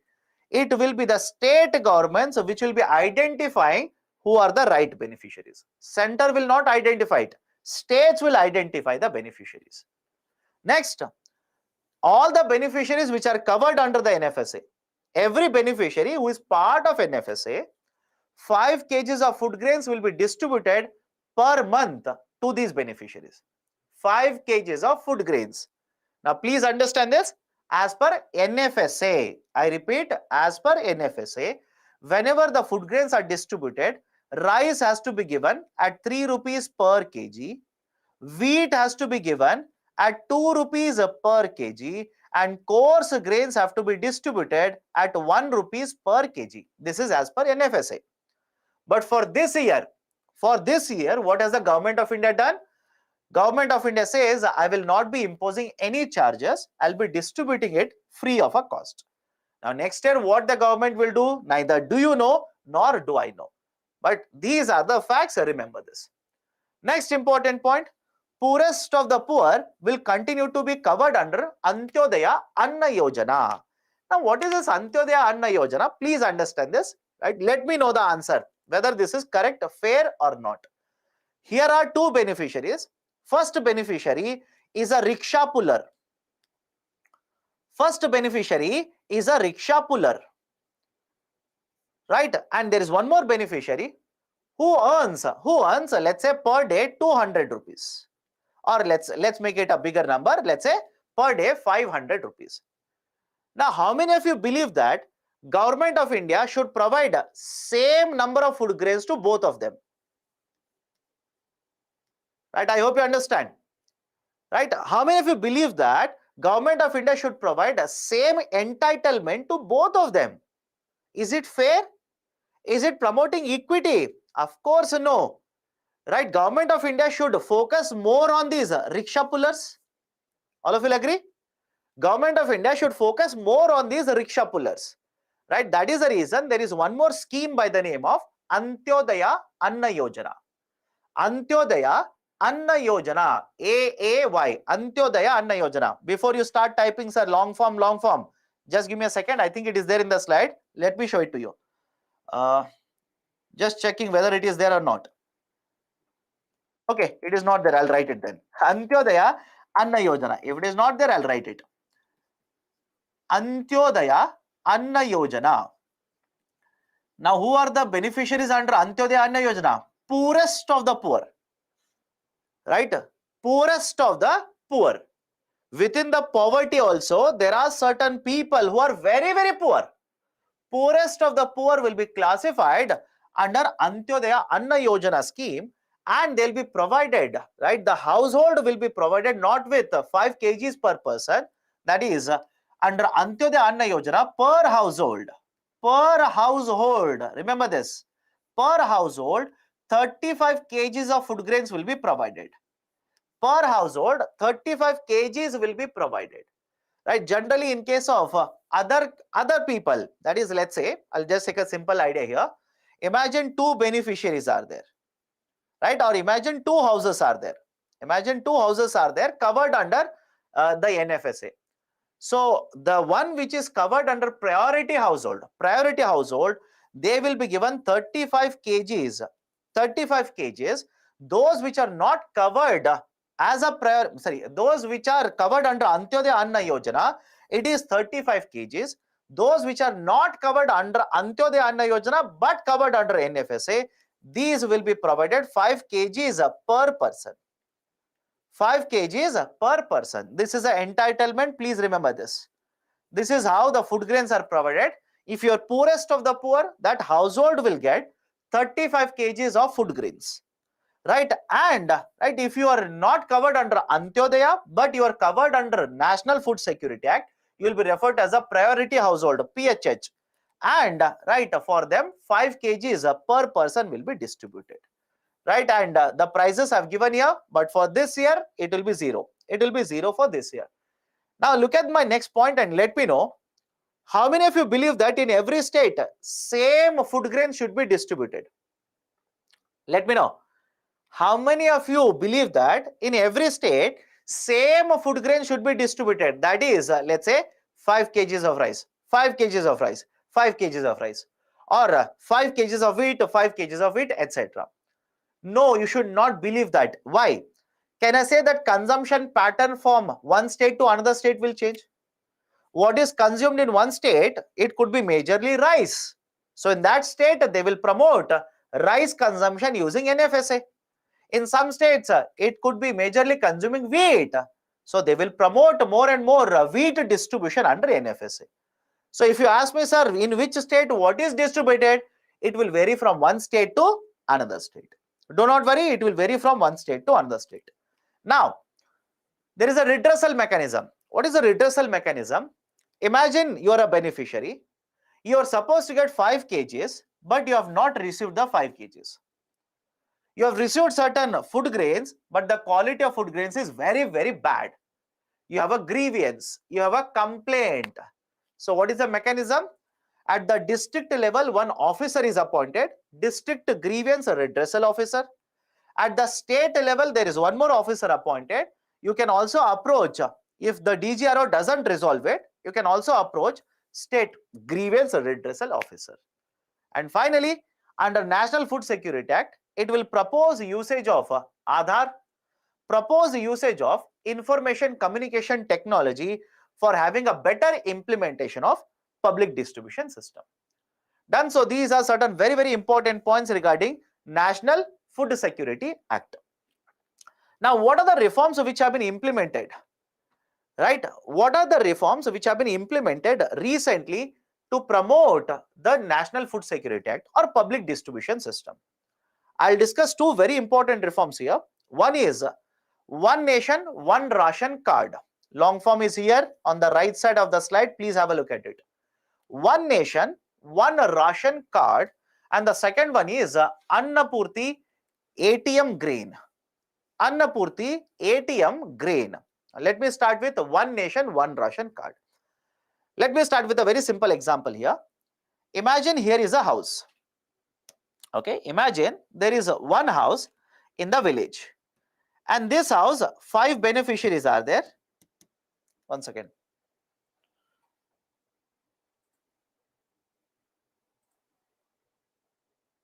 Okay, imagine this is the state 1, and within the state 1, there is a village. Okay, there is a village. And in the village, there is one house. Let's say there are 5 people in the house. There are 5 people in the house. All the 5 are covered under National Food Security Act, which means per month, let me know, per month, can I say that they will get 25 kgs of food grains? Is it okay? Per month, they will get 25 kgs of food grains. Now, one of the 5 people will migrate from state 1 to state 2. One of the person, let's say this month, will migrate from state 1 to state 2. Now, is it okay if I say when the person will migrate, the person wants 5 kgs of food grains here? Is it okay? The person has migrated from state 1 to state 2. The person wants to use the same NFSA and get 5 kgs of food grain. But what is the problem here? Look at this. What is the problem? Question number 1. Who will identify the beneficiaries? I'll repeat the question. Answer to this. Who will identify the beneficiaries? State government. Now, this person who is identified as a beneficiary in state 1, is he the beneficiary in state 2? Let me know. This person, he has been identified as a beneficiary in state 1.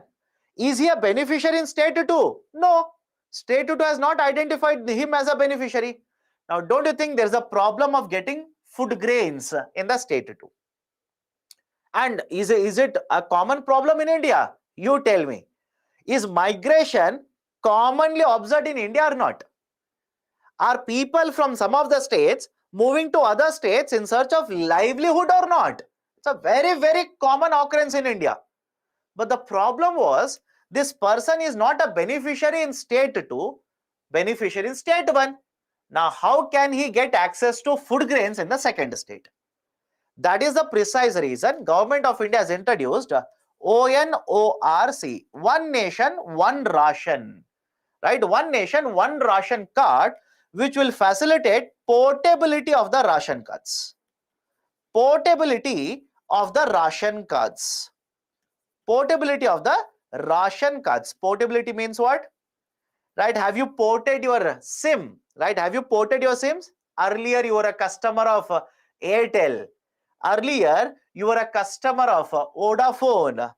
Right? Jio entered into the picture. Most of you ported your number to Jio. Most of you jumped to Jio like this. Portability means what? Right? The service supplier will change. Simple. The service supplier will change. You will continue the benefits, but the service supplier will change. Now, what will happen here? Follow this very carefully. Imagine I am that migrant beneficiary. I have moved from state 1 to state 2. Now, I will go to the the fair price shop. I will go to the fair price shop. I will provide my Aadhaar credential. Simple. I will provide my thumbprint. That is Aadhaar credential. Now, you are that shopkeeper. Once I provide the thumbprint, the system will show that I'm a beneficiary. The system will basically show that I'm a beneficiary. So what you will do? You will give me 5 kgs of food grains. Now, is it okay? Despite me not being in the same village, despite me being in, let's say, in one more state or one more district of a same state, doesn't matter, I will continue to get the entitlement of food grains. Any issue here? Let me know. What is happening in the One Nation, One Ration card? I might be moving from this village to one more district within the same state. Or I might be moving from this state to another state. Earlier, the problem was the beneficiaries could not be identified by the fair price shop because they have moved to another state. Now what will happen? Now what will happen? Doesn't matter. You are a beneficiary in state 1, state 2, state 3, doesn't matter. If you have gone to state 4, you can provide your Aadhaar credentials and get access to your entitlement, that is your food grains. Right? This concept is called as One Nation, One Ration card, ONORC. Government introduced this ONORC in 2019, and as of now, all the states in India have implemented ONORC. Assam was the last state to implement ONORC. Please be very careful. All the states in India have implemented ONORC. Done. All the states have implemented ONORC.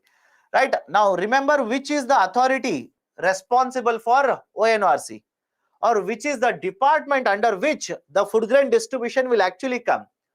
If I ask you a question, which of the following ministries is responsible for the implementation of National Food Security Act, most of you will choose Agriculture Ministry. I hope you understand it, because you believe it is basically practically correct, right? Agriculture sector, distribution of food grain, you believe it is Ministry of Agriculture. Absolutely no, it is the Ministry of Consumer Affairs, Food Distribution. Ministry of Consumer Affairs and Food and Public Distribution. Please be very careful. These are very easy questions. But sometimes, because you do not know the practicality behind it, you will end up making a mistake. It is this ministry which is responsible for implementation of this. Done? Right? So system will run, all this system will run with the support of two background systems here. One is called as IMPDS, Integrated Management of Public Distribution System, and second one is called as Anna Vitran Portal. What's the use of both of these systems? Whenever food grains are distributed to beneficiaries, which are basically interstate transaction. Interstate means, in this example, imagine I'm in state 1, I will move to state 2, I will get the 5 kgs in the second state. Can I call this as an interstate transaction? Interstate transaction. All the interstate transactions are recorded in the IMPDS. These are kept under IMPDS. And we have one more portal here, Anna Vitran Portal. All the inter-district transactions, intra-state transactions are recorded on the Anna Vitran Portal. Sir, why two different portals like this? Basically for distribution planning. For planning for the distribution. Right? For example, as a central government, don't you want to find out how many beneficiaries are moving from one state to another state, so that you can allocate more food grains to the second state? Right? That is the reason for better planning, management of the public distribution system. We have two systems here, IMPDS as well as Anna Vitran Portal. Okay, so this is one very important reform. Second very important reform which was there very recently in the newspaper was Annapurti Grain ATM. Now before I start the discussion, can everybody see the picture of a machine here? Let me know. Can everybody see the picture of a machine? Right, there is a machine picture. And what is this Annapurti Grain ATM? Right, look at the term ATM. Right, you can go to the ATM, withdraw money. Apply the same logic here.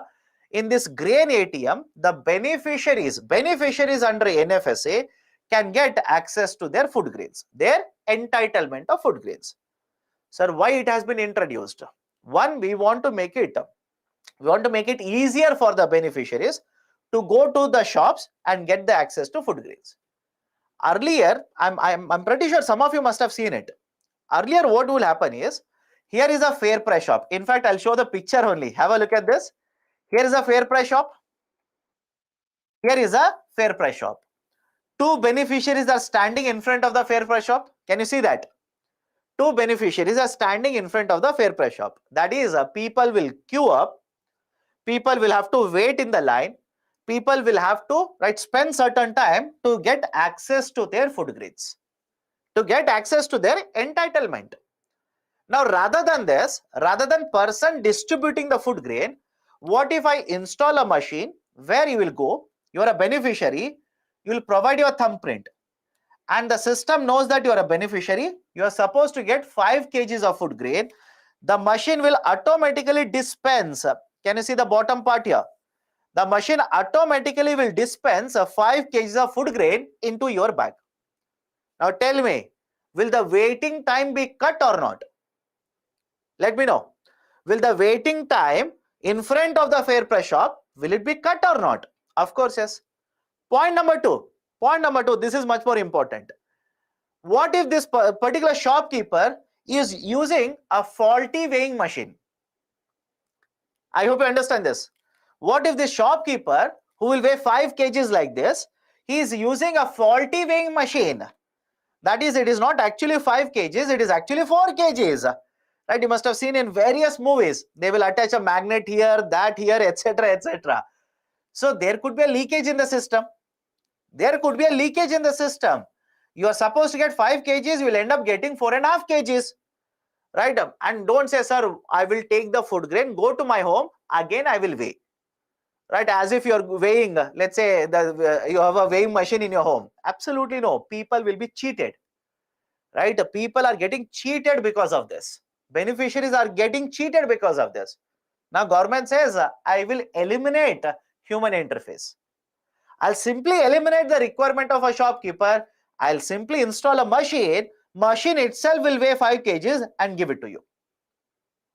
Right? I hope you understand. Right? So this is the advantage of Annapurti grain ATMs.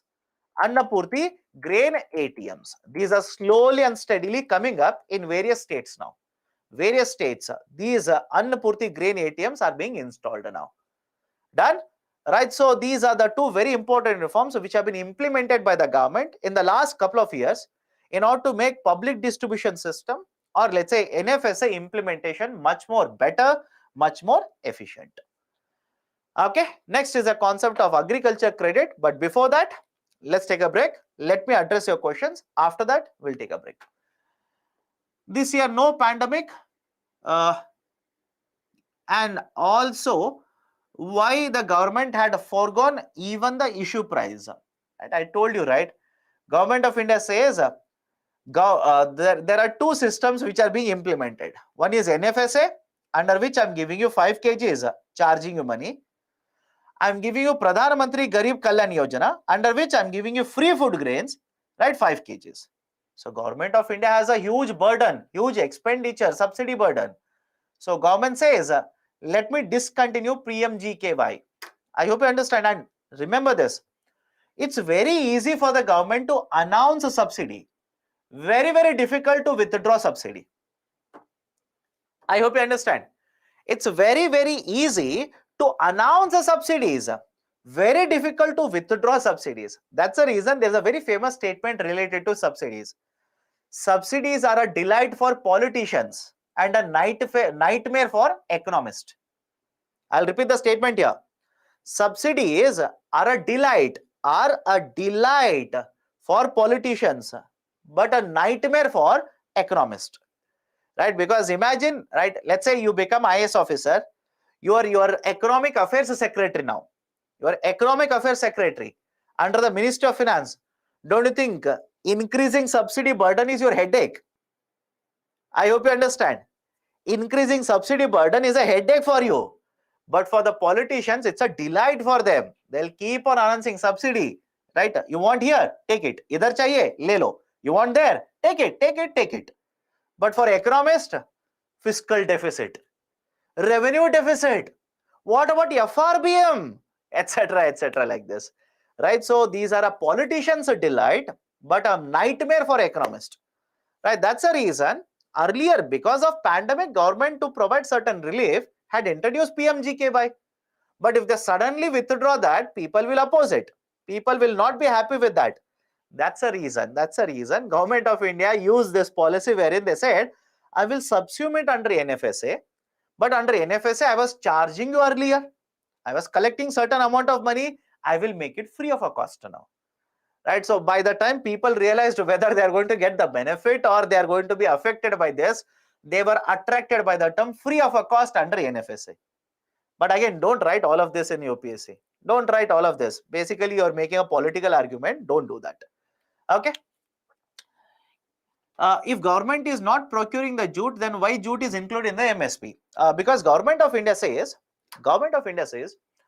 in the market there has to be a reference point. I hope you understand. In the market, something has to be used as a reference point. For example, you take a jute to the market. What is the reference point? How do you decide the prices?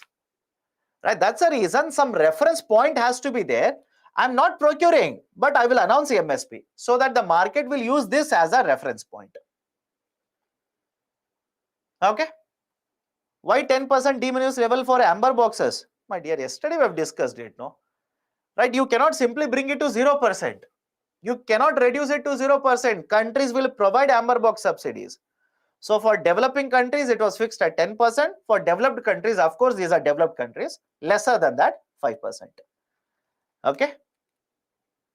Why government does not procure jute? You tell me, why should government procure jute? Rather than asking why government doesn't procure jute, you tell me, why should government procure jute? Is government of India in the process of right selling jute to the let's say beneficiaries under NFSA? Right? Where is the argument there? Sir, if government of India procures food grains under MSP within 10% limit, can it be exported? No, because government pays MSP. If government is paying market prices, that's a different issue. Government pays MSP, government will not be allowed to export it. Making it free of cost may make people more dependent on the government.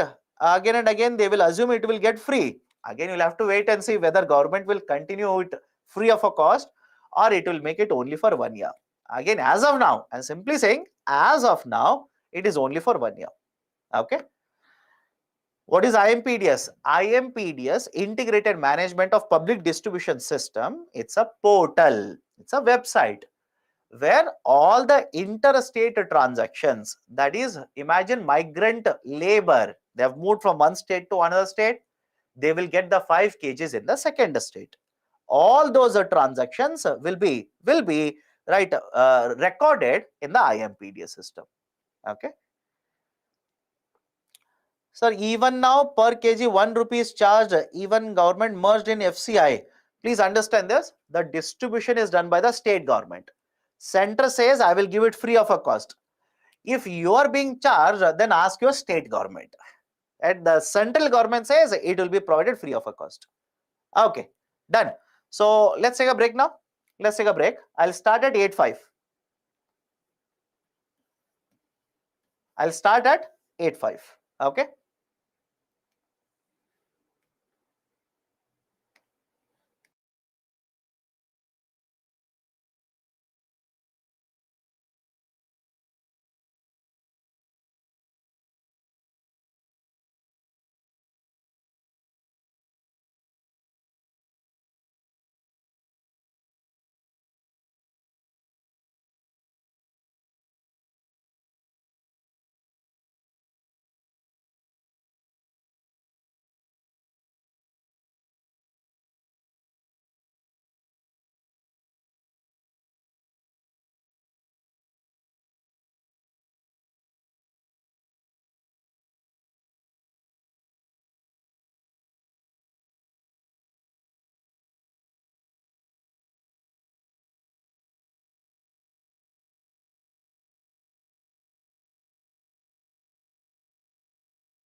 Okay, let's start.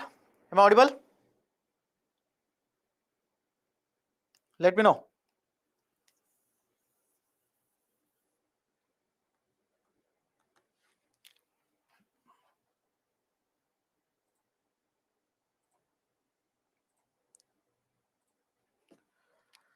Okay, let's start. So, next concept, agriculture credit. Now, what do you mean by agriculture credit? Simple. Whenever in the agriculture sector, loans are provided. Loans are provided to agriculture sector. Now, what is the issue here? Right? Whenever loans are provided, you can divide these loans or the credit in the agriculture sector into two types. One, institutional loans and informal loans, or institutional credit and informal credit. What do you mean by institutional credit? Whenever the loans are provided by, let's say, banks. For example, SBI, State Bank of India, that is, or let's say Canara Bank, Dena Bank, Bank of Baroda, right? Or let's say even regional rural bank, right? Cooperative bank. Whenever the banks will provide loans, we generally classify them as institutional or formal credit. And whenever the farmers will take the loans, let's say from money lenders, friends and family, right? Family and friends will refer to this kind of a credit as informal credit. Informal credit. Now, what is the reason? What is the basic classification here? Whenever you get the loans from the formal sector, formal credit like this, rate of interest applicable is very, very low. Remember this. Rate of interest applicable is very low. Whereas if you take the loans from, let's say, money lender or friends and family, rate of interest applicable is very high. Rate of interest applicable is very high. Let me give you a data here. As per Reserve Bank of India, whenever informal sources are tapped, whenever the farmers will borrow from informal sources, rate of interest applicable is generally in the range of 24% to 36%. I repeat, whenever the farmers will borrow from informal sources, right, the rate of interest applicable on this loan is in the range of 24 to 36%. Whereas when they will take the loan from, let's say, banks, rate of interest is less than 10%. It is less than or below 10% rate of interest. So rate of interest applicable on formal, very low, informal, very high. But now some of you will ask me, sir, if the rate of interest is very high under informal, why do the farmers take loan from there? Why is that farmers will end up taking loan from informal sources? Reasons as stated by RBI are: one, not all the farmers will have security or collateral. I hope you understand. Not all the farmers will have a security or collateral, because if you want to take a loan from a bank, generally the banks will insist on a security, will insist on a collateral. How many of you think all the farmers in India can provide a collateral to government? Collateral to the banks? No, not possible. Point number one. Point number two, you're a farmer. You want to get access to loan. You will go to the bank. Bank will ask you to fill up lot of documents. Bank will ask you to wait for certain number of days. Bank will ask certain proof from your side, etc., etc., etc. So do you think farmers will be able to do all of these procedures? Answer is again no. That is a precise reason, despite so many reforms, that are being taken by government as well as RBI, even today, substantial number of farmers, a large chunk of the farmers, take loans from informal sources. And when you dissect the data and look at it, it is majorly the small and marginal farmers who take most of these loans. Small and marginal farmers who will avail these kind of loans. Why? Look at the name, you will realize it. Small and marginal farmers. For example, a farmer who is cultivating on, let's say, 1 hectare of land, that too not owned by the farmer. Right? This farmer is a tenant farmer, not sufficient income source, doesn't own a collateral, right? So there is no option but to borrow from, let's say, informal sources. Now, based on the term, based on the tenure of the loan, right? Based on the tenure of the loan, generally we divide these agriculture loans into three types. One is called as a short-term loan, second one is a medium-term loan, and the third one is long-term loan. One is a short-term, second one is a medium-term, and the third one is long-term. Short-term means generally the loans are provided for a period up to 15 months. Right? Some institutions will say up to 12 months, but RBI in document has said 15 months, up to 15 months.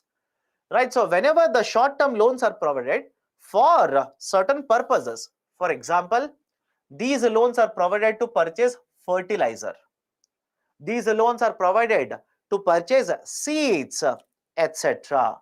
So whenever these kind of loans are provided, these are called as short-term loans.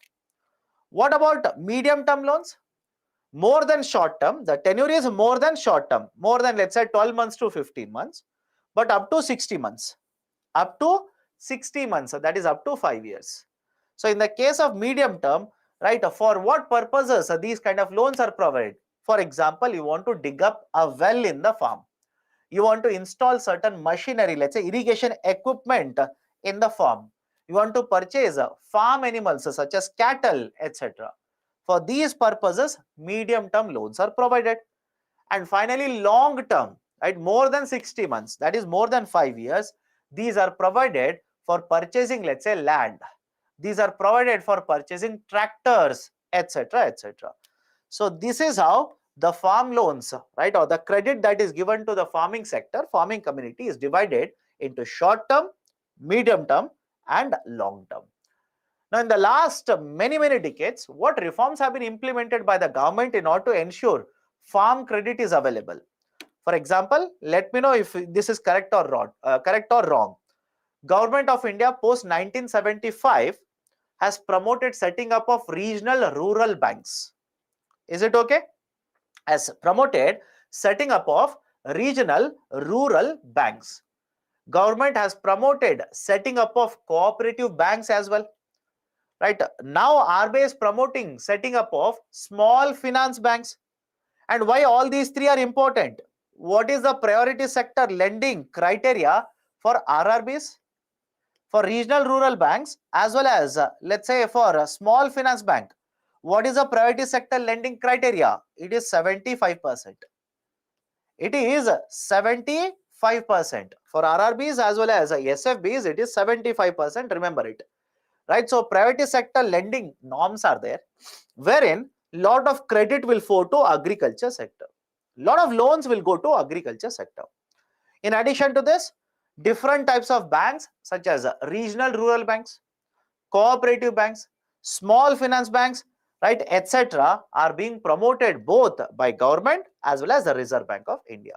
And the third important reform, Kisan Credit Card. Kisan Credit Card. Now, what is this idea of a Kisan Credit Card? The concept of Kisan Credit Card was introduced post 1998 in India by Reserve Bank of India. Under the concept of Kisan Credit Card, right, have a look at this. There will be coverage of these kind of cultivators. Right, the Kisan Credit Card facility is available for these kind of cultivators. For example, a farmer who is cultivating on own land. A farmer is cultivating, right, on the own land. A tenant farmer, a farmer, right, grouping, etc. Right, that is self-help groups, etc. So farmers, either tenant farmers or cultivation on their own land, etc. Farmers engaged in the cultivation, animal husbandry, fisheries, right, these kind of right cultivators are covered under the Kisan Credit Card. Now let me ask you a very simple question. How many of you believe that the Kisan Credit Card, whatever loans are provided, should be uniform to all the farmers? Let me check. How do you think? Let me check. How many of you believe that, right, all the farmers who are covered under the Kisan Credit Card should be provided with same kind of loans, same products? Of course, no. Right? Don't you think the kind of a loan facility that is available to a large farmer? Large farmer means who is cultivating on a piece of land more than 10 hectares. Should be different compared to small and marginal farmers? I hope you understand what I'm trying to convey here. So argument is simple. Many of you ask me, sir, how much loans are given? It doesn't, right? It is not uniform, right? It doesn't, you don't require to by heart it. From one kind of a farmer to another kind of a farmer classification, it will change. It will keep on changing under Kisan Credit Card. For example, even if you say a small farmer, let's say you say a small farmer, can I simply say within the small farmer also, you can have different classification. A small farmer who is cultivating on a piece of land owned by the same farmer. A small farmer who is cultivating on a piece of land owned by somebody else. A small farmer who is cultivating on a piece of land with access to 365 days irrigation. Right? So I hope you understand the meaning here. Right? So argument is simple. From one class to another class, the products will change, the amount will change. You don't by heart it, not required. But these are the kind of cultivators who are covered. Right? You own the land, do not own the land, doesn't matter. You will be covered under the Kisan Credit Card. For what purpose the loans are provided under this? For what purpose? It will be provided for taking care of post-harvest expenses. Right? What do you mean by post-harvest expenses? Right? I'll discuss about point 1 here and point 5 here. Have a look at this. Post-harvest expenses. Now, is it okay if I say a crop is there, you will harvest the crop. You will cut the crop, harvest. After you harvest, there are many activities that you are supposed to undertake. For example, you are supposed to store them. You are supposed to put them in the bag them, store them, then move it to a market, then market it. Market it in the sense try to sell it off in the market to buyers. So for post-harvest expenses, for example, storage, loans are provided. How? I'll come to that, have patience.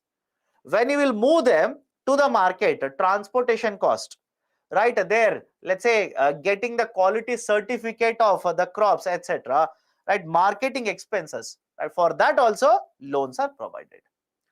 Consumption requirement for farming household, consumption requirement for any other purpose. Here is a farming house, they want money for other purposes also. For that also you will require, right, you can take loans under the Kisan Credit Card. Working capital for farm assets, for example, irrigation equipment, right, let's say other kind of a tiller equipment, etc. Farm assets are there. For that purposes also you can take a loan. And investment requirements, right, any kind of investment you want to do on a farm, you can take loan under the Kisan Credit Card. So these are various objectives for which Kisan Credit Card facility, that is basically a loan facility, is available to the farmers. The loans are provided under Kisan Credit Card and are eligible for interest subvention scheme. Are eligible for interest subvention scheme. What is this idea of an interest subvention scheme? Let me explain it. Here is a farmer. The farmer will take a loan. The farmer will take a loan from a bank. Let's say the bank will charge 9% rate of interest. In fact, it is 7%. Don't worry. Let's say the bank will charge 9% rate of interest. The farmer will not pay the full 9%. Part of the 9% will be paid by the government. Part of the rate of interest will be paid by the government to the bank. Let's say 2% is paid. Now you tell me, if 2% will be paid by the government to the bank, right, don't you think the interest burden on the farmer will be 7% in this example? Let me know. Right, interest subvention. Interest subvention means part of the interest burden will be borne by the government. And because government is bearing certain interest expenditure on the loans given to farmers, the interest paid or the interest burden on the farmer will automatically go down. This is a benefit. This is a benefit that is government is providing to agriculture loans. Right? The government is providing to agriculture loans here. That is to farmers. So the loans provided under the Kisan Credit Card will also enjoy the benefit of interest subvention scheme. And Kisan Credit Card facility, it is available at all Indian banks, regional rural banks, cooperative banks, etc. This facility is available in all of these institutions.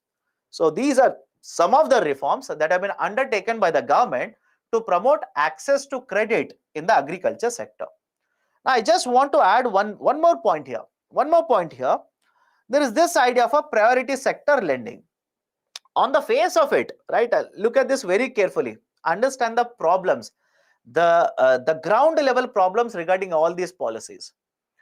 There is a policy of RBI, priority sector lending, under which the banks are supposed to provide loans to certain sectors. For example, I hope remember it: agriculture sector, export credit, housing credit, MSME credit, startups, weaker section, right, etc., etc. There are around 8 sectors which are covered under the priority sector lending. Now, let me ask you a very simple question. Think of it and answer. Agriculture sector is one of the very important sectors covered under the PSL. How many of you believe that all the banks are experts in agriculture loans? Let me see. How many of you believe that all the banks are experts in providing agriculture loans, recollecting agriculture loans? Don't you think that is not the correct statement? Right? All the banks will not be experts. That's a fact. Will all the banks be experts in providing MSME loans? Again, no. They will not be experts. So what is the issue here? RBI says you will have to provide loans to agriculture. But all the banks will not feel like or are not experts in the sector, so they do not want to take a higher risk by giving such loans. So what is the way out here? What is the solution then? Understand this carefully. Understand this carefully. There is a system called as PSL certificate. There is a system called as PSL certificate. In short, I'll start using the term PSLC. PSL certificate. Now, what will happen here? Follow this carefully. Imagine here is Bank A and Bank B. Okay, Bank A and Bank B. Bank A is supposed to provide 100 crore worth of loans under PSL. Right, let's say to agriculture sector. They are supposed to provide 100 crore worth of loans under PSL to agriculture sector. Bank B, on the other hand, it is supposed to provide, let's say, 80 crore rupees worth of loans to agriculture sector under PSL. Now look at this very carefully. Right? Look at this very carefully. Now, sir, you are saying 100 crore, you are writing 10 crore. Okay, change it. Change it. Okay, 100 crore and 80 crore. Done. Right, so have a look at this. Bank A, rather than providing only 100 crore worth of loans, they will provide, let's say, 120 crore worth of loans to agriculture sector. They have provided it. And you will ask me, sir, does it happen in reality? Does it happen in a system wherein rather than providing 100, they will give more than 100 crore? Does it actually happen? Answer is yes. I'll give an example. Regional rural banks. Regional rural banks. Right? Don't you think because of the structure of regional rural banks, right, most of them, they will end up giving more loans to agriculture sector. Right? Remember it. Remember, go back to the structure of RRBs, how they are set up, what is their role, etc. You will realize it. Right? So they will end up giving more than what they are supposed to agriculture sector. Let's say hypothetically in this example, they have given 20 crore rupees extra to agriculture sector. On the other hand, there is Bank B. It is an expert in giving, let's say, loans to industries, big companies. It is an expert in that. Now, RBI saying, give 80 crore loans to agriculture sector. Don't you think Bank B will hesitantly will implement policy, but they don't want to give 80 crore rupees. So what they will do is, I'll just take a hypothetical number here. They will end up giving, let's say, 60 crore rupees worth of loan to agriculture sector. Right? Just to make the calculation easier. So on one side, a bank has given 20 crore extra to agriculture. On the other side, a bank has given 20 crore less to agriculture sector. So what is the solution then? What is the solution? RBI says A will be allowed to issue 20 crore worth of PSL certificates. PSL certificates. A will be allowed to issue 20 crore worth of PSL certificates, which B will purchase. Understand this carefully. B is not purchasing loan here. B is not purchasing loan. B is simply purchasing 20 crore worth of PSL certificates in the agriculture sector. Now 60 crore worth of loans have been issued by B. They will also purchase a 20 crore worth of certificates. What is the total worth of the counting, or what is the total worth of agriculture number here, or agriculture loan? It will reach the target of 80 crore rupees. It will reach the target of 80 crore. Now some of you will ask, what is the advantage for A? What is the advantage for A? When B will purchase the certificate, B will pay certain premium amount, certain commission to the bank A. B will be paying certain commission, certain charges will be paid by bank B to bank A. So thereby have a look at the system here. Thereby look at the system. B has not given all the 80 crore rupee loans to agriculture, but they are meeting the target of 80 crore. A, right, it has issued more than required loans to agriculture sector, and by doing that, selling the PSL certificates, they are earning certain amount of income. Right? This is the system of PSL certificates. Any problem with this? Any problem with this? But I'll tell you a concern here. I will tell you a simple concern here. If there was no system of PSL certificate, right, I'll ask you a question. Think of it. If there was, no system of PSL certificate, tell me, will the loans given to agriculture sector be higher or not?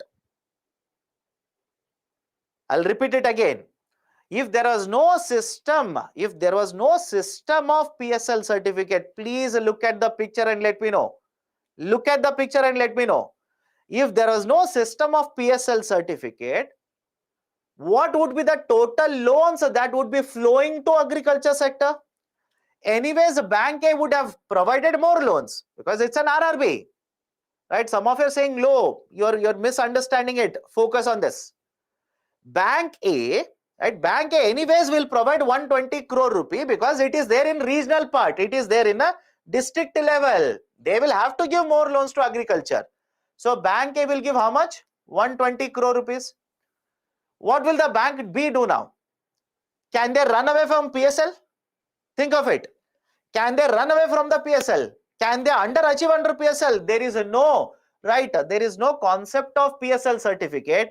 Bank B will also end up providing 80 crore rupee worth of loans. 80 crore worth of loans to agriculture. So how much loans would be going to agriculture sector if there was no PSL certificate? 200 crore. But because there's a PSL certificate, you tell me how much is the actual loan going to agriculture sector? How much is the actual loan going to agriculture sector because of the PSL certificate? Bank A has given 120 crore and Bank B has given 60 crore rupees. So how much is the actual loans going to the agriculture sector? 180 crore. Can I say this is a problem? Let me know. Can I say this is a problem? Right? Why? Why it is a problem?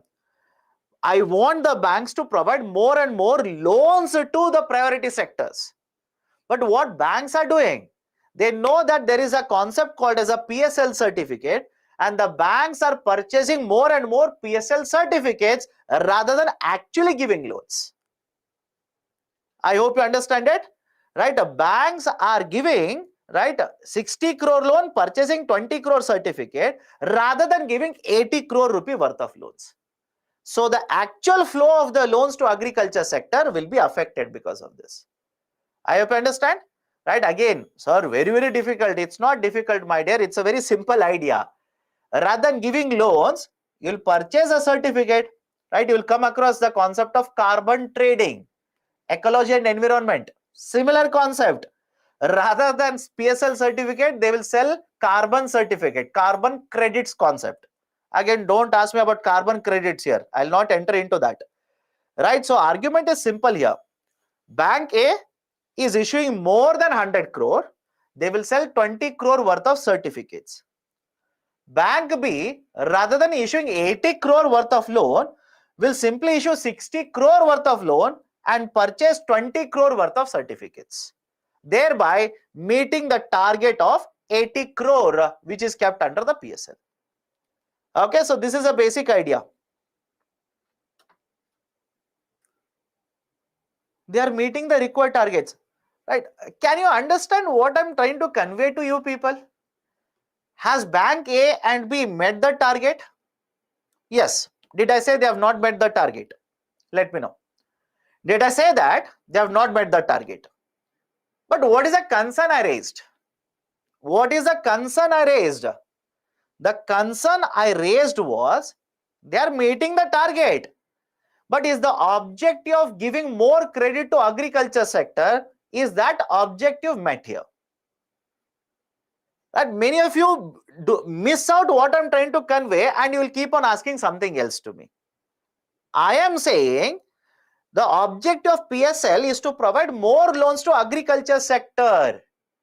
But if there is a concept of PSL certificate, are you meeting that objective? Let me know. Are you meeting that objective? Are you not defeating the objective of more loans to agriculture sector by purchasing PSL certificate? That is a concern that I've raised. Are they meeting the target? Of course, yes. They are meeting the target. But are they basically achieving the objective of more loans to agriculture sector? That is a concern I raised. Understand what I tell you. Rather than trying to find, sir, but they are doing that, but they are doing that. I'm never countering whether they have achieved the target or not. That is never the question here. They are meeting the target, but the concern is more loans going to agriculture sector? Okay, done. Next, the concept of warehousing. The idea of warehousing. Okay, now what is this idea for warehousing? Warehousing basically refers to the process of storage of the agriculture output. Storage of agriculture sector output. For example, in the agriculture sector, you will have output of the food grains such as rice, such as wheat, right? Within agriculture, horticulture will also come, right? You can also have output of horticulture. So argument is simple here. You will have to store them, right? And then sell them in the market. But why? Why we require to store them? What is the reason? These are some of the reasons. One, imagine all of us will cultivate paddy. All of us will take paddy to the market. You tell me, will the supply be higher or not? I'll repeat it. All of us will cultivate paddy and will take the paddy to the market. We want to sell them. Right? What will happen to supply of paddy? Supply will be very high. What will happen to market price? Very low. All of us will end up incurring lower amount of incomes. So what we will do is, we have cultivated paddy. All of it we will not take it to market. Some of it we will store. Some of it we will warehouse. And later, right, later when the market prices will be stable, we will supply that to the market. Right, so one objective is to stabilize the prices of the commodities. Right, one objective is to stabilize the market prices. Second, I'll go back to the example that I told you earlier, wheat. I said that wheat, generally you will take around 4 to 5 months to cultivate, harvest and sell the wheat in the market. Now imagine today you will harvest wheat, you will take all the wheat, sell it in the market. No doubt our revenues, our incomes will crash. But after 1 month, where is the wheat to supply? Let me know. After 2 months, where is the wheat to supply to the market? After 3 months, where is wheat to supply to the market? Right, so we have to ensure that one, prices will be stable in the market. Second, we also have to ensure that supply will be adjusted in the market. Right, there has to be a continuous supply in the market. Otherwise, in 1 month, supply will be very high, prices will crash. For the next 4 months, there is no supply, prices will skyrocket. Right? So that is dangerous. We need to moderate the supply. We need to moderate the prices. And the third one, whenever you go for scientific storage, whenever you go for a scientific storage, don't you think the wastages will come down? Let me know. Whenever you go for a scientific storage, right, before the break I told you, scientific storage means a cold warehousing is there, attack from the pest is there, you will have to, right, protect from the sunlight, etc., etc. So whenever you go for a scientific warehousing, will the wastages of these food grains, wastages of horticulture products, will it come down? Of course, yes. Wastages will be minimized, wastages will be reduced. Right? And the fourth point, I have not written it here, but you write it, buffer stocks. Idea of a maintenance of buffer, right? Requirement of a buffer by the government of India, right? Why? What is the need for the buffer? Yeah, right? Some time ago we have discussed this. Fifth, also you write it, for public distribution purposes. For public distribution purposes. Government of India runs a public distribution system. For that, they want to store, they want to distribute over a period of time the food grains. So these are some of the reasons why we actually require the warehousing capacity or the storage capacity. Now, in case of India, warehousing is developed. Warehousing capacity, it is developed by the government and also developed by the private sector. Warehousing is developed by the government as well as private sector. When I say government, it is developed by state government as well as central government. It is provided by the state government as well as central government. But the fact of the matter is very simple. Despite having private sector participation as well as government participation, the amount of warehousing capacity, the amount of storage capacity we have today, it is not sufficient. We need more and more warehousing capacity to be installed, right? We are implementing reforms. Don't worry, I will tell you the reforms. So we are implementing a lot of reforms to promote development of all of this warehousing infrastructure or storage infrastructure. But what is the criticism as of now? As of now, what is the criticism for warehousing sector in India? One, sufficient storage capacity is not there in India. Either you can talk about normal warehousing or cold warehousing. I hope you understand the difference between a normal and cold warehousing. Sir, what do you mean by normal? How many of you think that wheat has to be stored in cold temperatures? Right? Let me know. How many of you think that wheat has to be stored in cold temperatures? Right? Ice cold temperatures? Absolutely no. But on the other hand, can I say that milk has to be stored in cold temperatures? Right? Paneer has to be stored in cold temperatures. Seafood, fruits, vegetables have to be stored in cold temperatures. So argument is, whether you talk about cold warehousing or a normal warehousing, we do not have sufficient capacity. We are still in the process of developing it. It will happen over a period of time. Don't worry, I'll tell you the reforms. Second, storage that is done by Food Corporation of India, it is mainly centered around cereals. Understand the statement here. The storage that is done by Food Corporation of India, it is centered, it is mainly concentrated around cereals. Again, cereals, what kind of example? Rice and wheat. And you know the reason by now, right? What is the reason why FCI mainly procures centered around the rice and wheat? Because of PDS, because of the buffer stock. But what about the storage, promotion of storage of, let's say, oil seeds? Don't you think we need to promote more and more warehousing capacity and store more and more oil seeds? Sir, what do you mean by oil seeds? Right, best example is the seeds using which you will get edible oils. Palm oil, best example. Sunflower oil, palm oil, etc., etc. Sir, why are you focused on this particular point? Right, for a very simple reason. Remember this. India imports a huge quantity of edible oils. India imports huge quantity of edible oils. Best example, palm oil. And when you keep on importing, you do not have sufficient capacity, you do not have storage also, you will keep on importing a lot of it.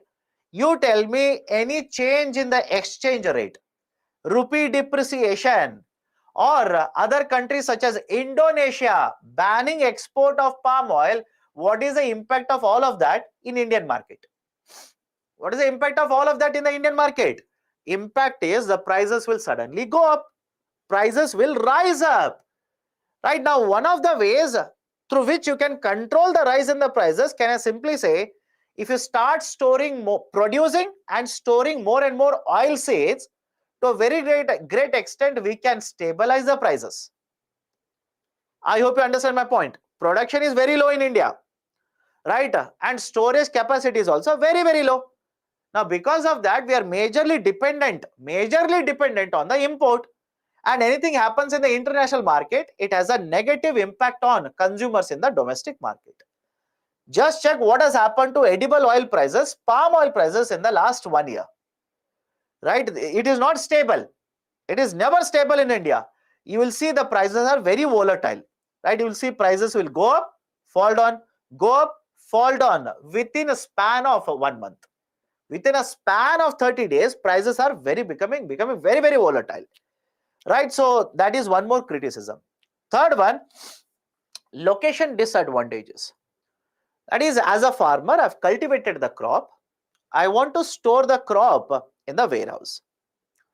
But the warehouse is very far away from the village. Now, how many of you think you will take your crops all the way to the warehouse to store them?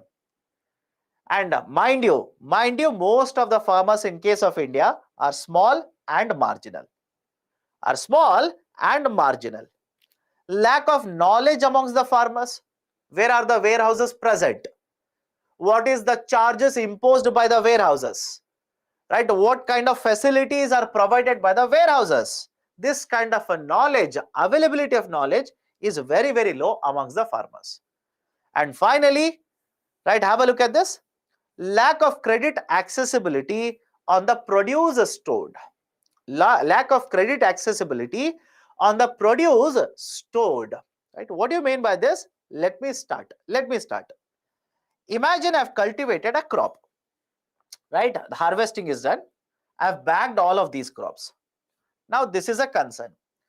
If I take all these crops to the market and sell them today, if I take all these crops and sell them in the market today, will I be getting good amount of money? There is no guarantee, because just like me, you also have done it. Right? Which means the supply of this crop in the market is very high, market prices will be very low. I will not be earning sufficient amount of income. Now, what is the next option available? If I can't sell, what is the next option? I will simply take these crops, put it in a warehouse, put it in the storage. Now, when I put it in the storage, I will face the next problem. What is the next problem? I have food grains. These food grains are sitting in the warehouse. Where is the money now?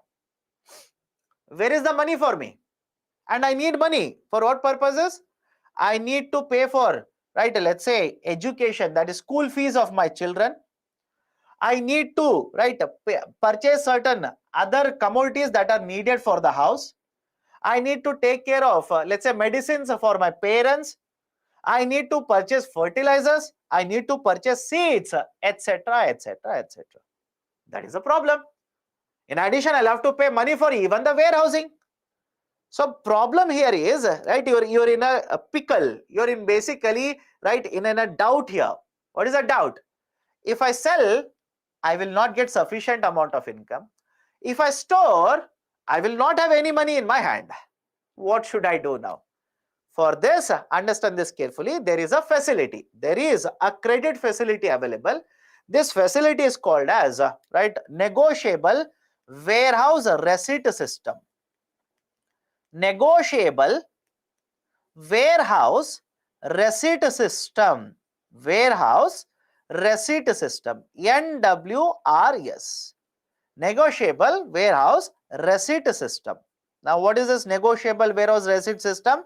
Let's start. Right, here is a farmer. The farmer will take the crops, submit the crops to a warehouse. keep the crops in the warehouse. Now you tell me, right, if you are the warehouse, I will keep the crops in your warehouse. Will you issue a bill or not? Will you issue a document to me or not? Some document has to be given to me. Otherwise, what is the proof that I've kept crops with you? So what you will do? Second arrow mark, warehouse will issue a receipt. This receipt, my dear, is called as a warehouse receipt. This receipt is called as a warehouse receipt. Now I will take the warehouse receipt, go to a bank. Go to a bank, show the warehouse receipt to them, and it's a proof. It's a proof that I've kept certain crops, which means I have certain assets, I've kept it in the warehouse. So it's a proof that I have certain assets. Bank will provide a short-term loan to the farmer. Bank will provide a short-term loan to the farmer. Now, is it okay? Is the logic okay here? The farmer is not selling the crop. Farmer is simply storing the crop. Earlier, what was the problem? If I store the crop, I will not have money. I will not have money. How will I purchase fertilizer? How will I purchase a seed? Because I want to prepare for next cycle of cultivation. Government says, don't worry. Take the warehouse receipt, go to the bank and take a loan from the bank. Take a loan from the bank. In fact, many of the banks provide these kind of loans under the concept of priority sector lending. Under PSL, many of these banks provide loans on the warehouse receipt to the farmer. Right now the farmer, right, have a look at this. Now the farmer will wait for the prices to stabilize. Right, let's say we'll approach a trader, will simply transfer the warehouse receipt. Will simply transfer the warehouse receipt. Will simply sell the warehouse receipt to a buyer. Right, and the buyer will pay money to the farmer. Buyer will pay money to the farmer and buyer will get the warehouse receipt. Now the buyer will go to the warehouse, submit the receipt and withdraw the food grains. Withdraw food grains. Any difficulty with the system? Any difficulty with the system? Let me know. Right, the farmer has taken the crops, kept it in the warehouse, taken the receipt, go to the bank, show the receipt, get the loan. Get the loan. Now let's say after 1 month, after 2 months, we'll sell the receipt to a buyer. Buyer will go to the warehouse, show the receipt, take the food grain. The farmer has taken the money now. Farmer will get the money, will repay the loan to the bank. Right, so this is basically the concept of, right, negotiable warehouse receipt system. NWRS, negotiable warehouse receipt system. This is being promoted now. This is being promoted. Now, some of you will have a doubt here also, right? Every time I see some students will try to find out a problem in every system. Sir, what if I lose this receipt? Many of you will ask me, I know, right? Many of you will be ready with that loaded question. You say, I have a receipt. What if I lose the receipt? My dear, please understand this. Physical receipts are not issued. Physical copy is not issued. Digital receipts are issued. I hope you understand this. Digital receipts are issued. That is the reason now this is called as electronic NWRS. Electronic negotiable warehouse receipt system. Electronic NWRS. Done. This is basically the idea of how, right, the NWRS system will work. Any problem with this? Any problem? Can I go to the next one here? Now, there is a committee recommendation. Remember the committee recommendation, Shanta Kumar committee. Earlier also I mentioned this. Now let's discuss it. Shanta Kumar committee recommendation. This is a high level committee, Shanta Kumar committee. Now this committee recommendations are associated with the Food Corporation of India. The recommendations are regarding Food Corporation of India, FCI. Now let's start. What are the recommendations? First one, FCI must transfer procurement operation to the states which have made considerable expenditure in infrastructure. Right? What do you mean by this? Let's start with an example. Here is a state government. The state government already has spent money. They have spent money and they have developed infrastructure to procure food grains and store food grains. Right? Have a look at this. The state government already has spent money, right, and developed infrastructure using which they can procure and store. What is the function of FCI, by the way? Let me know. What is the function of FCI? Procurement and storage. So here is the problem. State government already has infrastructure. Should FCI also do the same thing in the state? Don't you think there's a duplication? State government is also spending money, right? The FCI is also doing the same thing. So what is the solution then? FCI will simply transfer all these procurement operation to the state government and allow the state government to conduct these operations. Right? That is point number one. Second one, there must be a rationality and uniformity in procurement operations. For example, I told you this. The situation of parboiled rice. Situation of parboiled rice. Now, don't you think if government of India had gone ahead, procure parboiled rice from Telangana, simply they will have lot of stocks of parboiled rice. If the demand is not there, if they are not going to supply this, right, under NFSA, they already have sufficient amount of food grains. What is the point of even procuring it? Right, so argument is simple. Whenever the government will procure food grains, whenever they will procure, have certain rationality in the procurement. Have certain rationality in the procurement. Do not simply procure them. Ask for quality certificates. Do you require so much amount of food grains? Based on that, you procure it. Second recommendation. Third recommendation, center should not accept surplus food grains from the states announcing bonus. Understand this, this is a technical definition. Center should not accept additional or a surplus food grain from the states announcing bonus or MSP. What is this? Let me explain. Follow the explanation. Here is the state government. State government, let's say, has announced a bonus of 200 rupees. And here is the center. Center has announced a MSP of 1000 rupees. Now the farmers in the state, will they not produce more and more crop and sell it to the government? Right? Understand this and let me know. Farmers in this state, because the center is paying MSP, state is paying the bonus, farmers will produce more and try to sell it to the government here. And government, because this is a surplus state, will keep on procuring it. But what is the problem? If farmers start selling the crop to the government like this, what will happen to supply in the market? Let me know. What will happen to supply in the market? Supply in the market automatically will go down, and the supply in the market will go down. What will happen to market prices? We have discussed this, by the way. We are putting it in the form of a recommendation now. What will happen to market prices? Market prices will increase. Traders will purchase at a higher price, transfer this higher price to the customers, that is you and me. Will it not lead to inflation? Can it lead to inflation here? Of course, yes. Of course, yes. That's the reason. Remember this. That's the reason. Generally, RBI governors will keep on asking Government of India, will keep on telling Government of India, please do not announce a higher MSP. Please do not increase the MSP by very, very large margin. Why?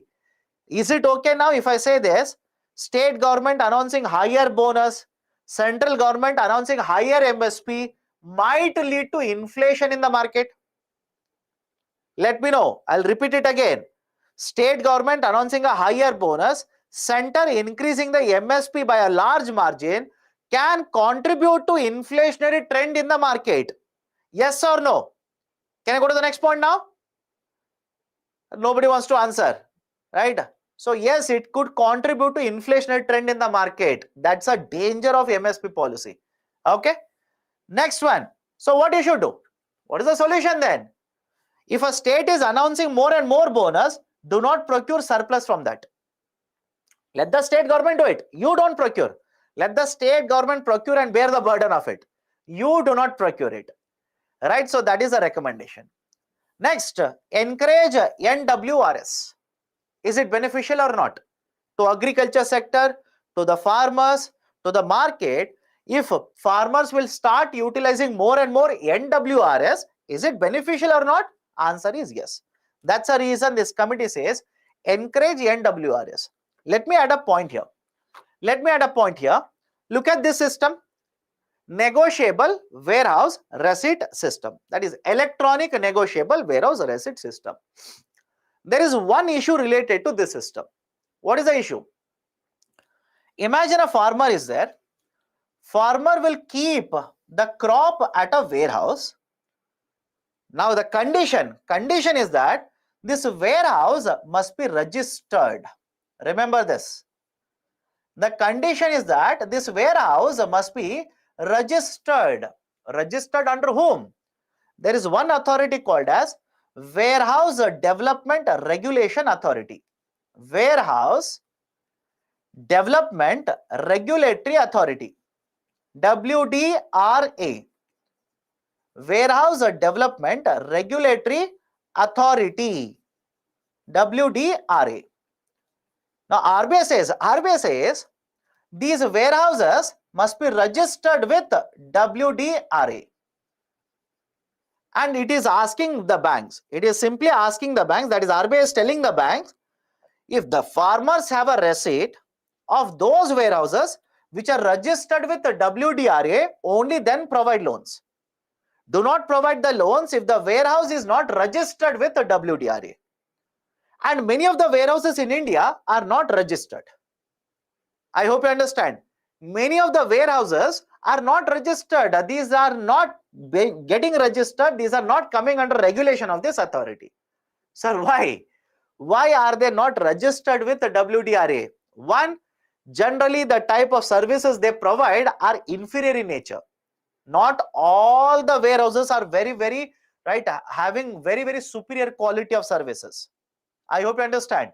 Not all the warehouses in India will provide you very good quality of services. So the concern amongst these warehouses is that I will get registered under WDRA. What if WDRA will conduct inspection? What if they will conduct inspection at my warehouse and they will cancel my license? So what I will do? I will not simply get registered only. I'll keep quiet like this only. I'll keep on purchasing. I'll keep on providing the services, collect charges from the farmers like this. That's the reason there is a concern here. Right. So the Shanta Kumar committee says promote the usage of negotiable warehouse receipt system. Promote the usage of negotiable warehouse receipt system. Reduce the coverage under NFSA from 67% to 40%. Right, logic should be the self-evident here. 67% coverage means what? Food subsidy bill of Government of India is very high. Right, don't you think you will end up covering some of the people who should not be covered? Right, I hope you understand. You're covering 67% of population. Don't you think you're covering certain population which doesn't require this kind of assistance? Right, and this is a fact. Lot of corruption is there in the system. Right, people who are not supposed to be covered, these are getting covered under NFSA. Right, so what you should do then? Reduce the coverage. Reduce the coverage from 67% to 40%. But the committee also has recommended, I'll just go add one more point here. Go forward and add a point here. Once you reduce the coverage from 67 to 40%, it simply means you are covering only the required beneficiaries. Those who require the need or those who are in need of the assistance, you are covering those beneficiaries. So what you should do is, once you reduce it, increase the allocation from 5 kgs to 7 kgs. Increase the allocation from 5 kgs to 7 kgs per person. Right? This is one more important recommendation. We have not done it. We have not implemented it. Next, You are announcing MSP for 23 crops, but you are mainly procuring rice and wheat. You are mainly procuring paddy and wheat. What is the point of announcing MSP for 23 crops then? So what you should do is, price of the pulses are very volatile in India. Price of oil seeds, that is edible oils, vegetable oils, very volatile in India. So, right, prioritize the procurement of both of them. Prioritize procurement of pulses, prioritize procurement of oil seeds. Are we doing it today? No. Even today, right, we are keeping the rice and wheat. I'm using the term rice and wheat. They'll say paddy. Paddy and wheat are the main focus of Food Corporation of India, right? But are we procuring pulses now? Of course, yes, right? Government is keeping a buffer stock of pulses now. 6 months advanced food grains to be issued so that the cost of storage comes down. Let me explain. Have a look at this. Let me explain. Imagine here is Food Corporation of India and I am a beneficiary. I am a beneficiary. Now, because I'm a beneficiary, every month, I should get 5 kgs. Every month, I should get 5 kgs. Now, does it not mean that Food Corporation of India will have to keep on storing food grains, right? Let's say I'll take a simple example for 3 months. Let's assume 3 months. So, for 3 months, how much food grains I should be getting? 15 kgs. So, Food Corporation of India has to store 15 kgs, right? Monthly, it has to transport 5 kgs like this, right? Expenditure will be incurred. It has to distribute 5 kgs every month to me, right? So, can I simply say that for every month like this, for 3 months, expenditure will be incurred. Month by month, expenditure will be incurred. Rather than this system, what this committee says is, let's say harvesting is done. You have lot of food grains in the market now. Purchase the food grains. For me, rather than giving 5 kgs every month, simply calculate what is the entitlement for 6 months. How much I should get for 6 months? I should get 30 kgs for 6 months. So rather than giving 5 kgs every month like this, simply provide 30 kgs in one shot. Right, have a look at this. Simply provide 30 kgs in one shot. Now you tell me what is the advantage here? If I get 30 kgs in one shot like this, don't you think FCI, cost of storage for FCI will come down? Is it okay? Cost of storage for FCI will come down. Cost of transportation for FCI will automatically come down. Right? This is the recommendation. 6 months advance food grains, you simply give it to them. Right? So that month by month you will not incur expenditure for transportation, storage, etc. Promote end-to-end computerization. We have done this now. End-to-end computerization. What is the advantage? No leakage. Food grains can be tracked. Beneficiaries can be tracked. End-to-end computerization. And finally, provide for cash transfers in the PDS, right, in those cities where the population is more than 10 lakh or 1 million. Now, what is the basic idea for cash transfer here? Imagine you are a beneficiary and this month you are given 5 kgs of rice. This month you are given 5 kgs of rice. But you want money for purchasing cooking oil. You want money, right, for purchasing, let's say, pulses, etc. Now, don't you think that kind of an option is not there under NFSA? Right? Is it okay? That kind of an option means I would want to purchase pulses, but under NFSA, they will not give it to me. I want to purchase a cooking oil. It is not given under the NFSA. So they will simply give me 5 kgs. I don't want 5 kgs of rice. I want 2 kg of rice and 1 kg of pulse. I want 1 kg of rice. I want half a liter cooking oil. Is that option available in the FCI? Is that available? Is there a provision? Is there a provision under NFSA? Absolutely no. I hope you understand. Absolutely no. right? Under NFSA, they will give you, let's say, 5 kgs of rice. That's it. So what this committee says is, rather than providing indirect subsidy, look at my statement here, rather than providing indirect subsidy, simply provide that subsidy in the form of a cash to the beneficiaries. For example, do you remember the calculation that I've used earlier? 45 rupees was the economic cost of food grain for 1 kg of a rice. Just a hypothetical calculation, by the way. And when I will give it to a beneficiary, beneficiary will pay 3 rupees to the government. So how much was the subsidy incurred by the government in this example? How much was the subsidy? 42 rupees. So government says, rather than giving, this committee says, rather than giving 1 kg of a rice and incurring a subsidy of 42 rupees, why not transfer a subsidy of 42 into the bank account of the beneficiary? I hope you understand. Rather than giving 1 kg of rice, and incurring 42 rupees, right, 42 rupees subsidy, why not simply transfer 42 rupees subsidy into the bank account of the beneficiary? What is the advantage here? Advantage is, can you use 42 rupees to purchase oil? Can you use it to purchase pulses? Can you use it to purchase milk, etc., etc.? You will have the choice now. You can choose what you want to purchase using that 42 rupees. Right? That is the recommendation that has been provided. Cash transfers rather than providing food grains at subsidized prices. We are trying it out in some of the union territories. Not very successful. Not very successful. Why? What is a guarantee that you'll use 42 rupees to purchase food grain only? Or let's say milk only? Or for that matter, right, even pulses only? Right? There is absolutely no guarantee here. Okay?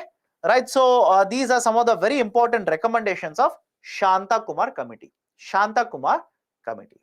Done? Okay. Next, concept of APMC.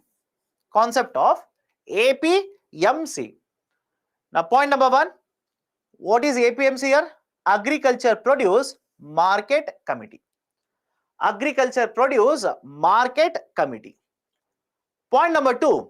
Whenever you talk about marketing of agriculture commodities, please remember this. It will come under the state government. It will come under the state government. That is basically Schedule 7 of Indian Constitution, division of the powers like this. Marketing of agriculture commodities comes under the state government. So now you tell me, if there has to be an APMC, who should set it up? Is the logic okay? APMC stands for what? Agriculture Produce Market Committee. You want an APMC, who should be setting up this APMC? The APMC has to be set up by the state governments. Remember this. The respective state governments will be setting up the APMCs. Now you will ask me, sir, what do you mean by APMC? You have written the long form, but what do you actually mean by this? Let me show a picture to you. Please have a look at the picture here. Please have a look at the picture. Now, let me ask you a very simple question. You want to buy certain agriculture commodities, right, sir? You will ask me, sir, why should I buy agriculture commodities? Let's say you own Britannia company. Right? Simple, at least now you'll understand. Right? I'm making you billionaire now. You own Britannia company. Now, is it okay if I say Britannia requires a lot of wheat to be purchased? Any problem with this?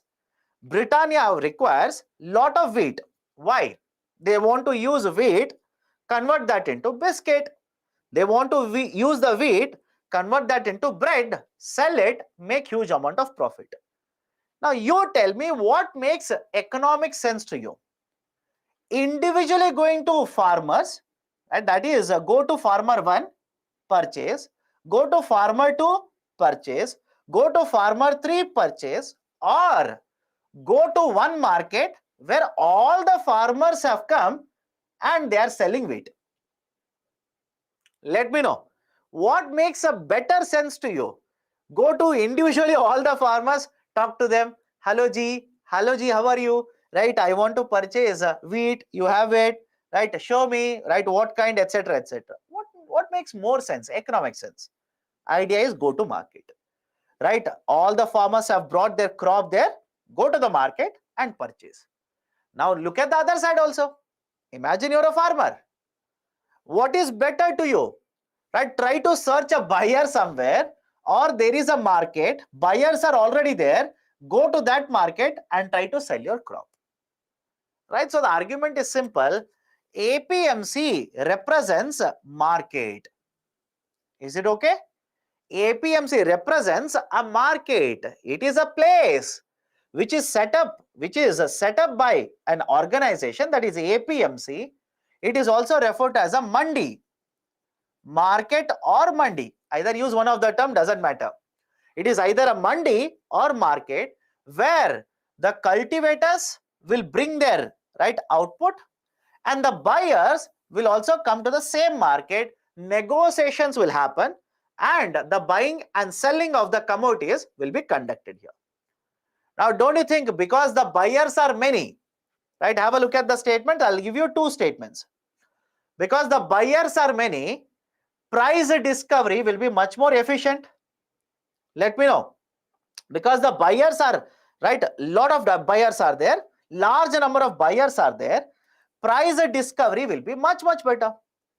Because a lot of sellers are also there, the buyers will find it easier to purchase large quantities as per their requirement. So it will provide benefit not only for the buyers, will also provide the benefit for the sellers as well. With this idea, with this concept only, or with this objective, the idea of a APMC has been promoted, Agriculture Produce Marketing Committee. But please remember this, APMC has to be set up by the state government. Center will not set it up, state government will set it up. Which can also mean that if a state government doesn't want APMC, they can remove it. I hope you understand it. It is up to the state government. So many states in India have APMC. Is there any state which doesn't have APMC? Bihar does not have it today. Bihar doesn't have it.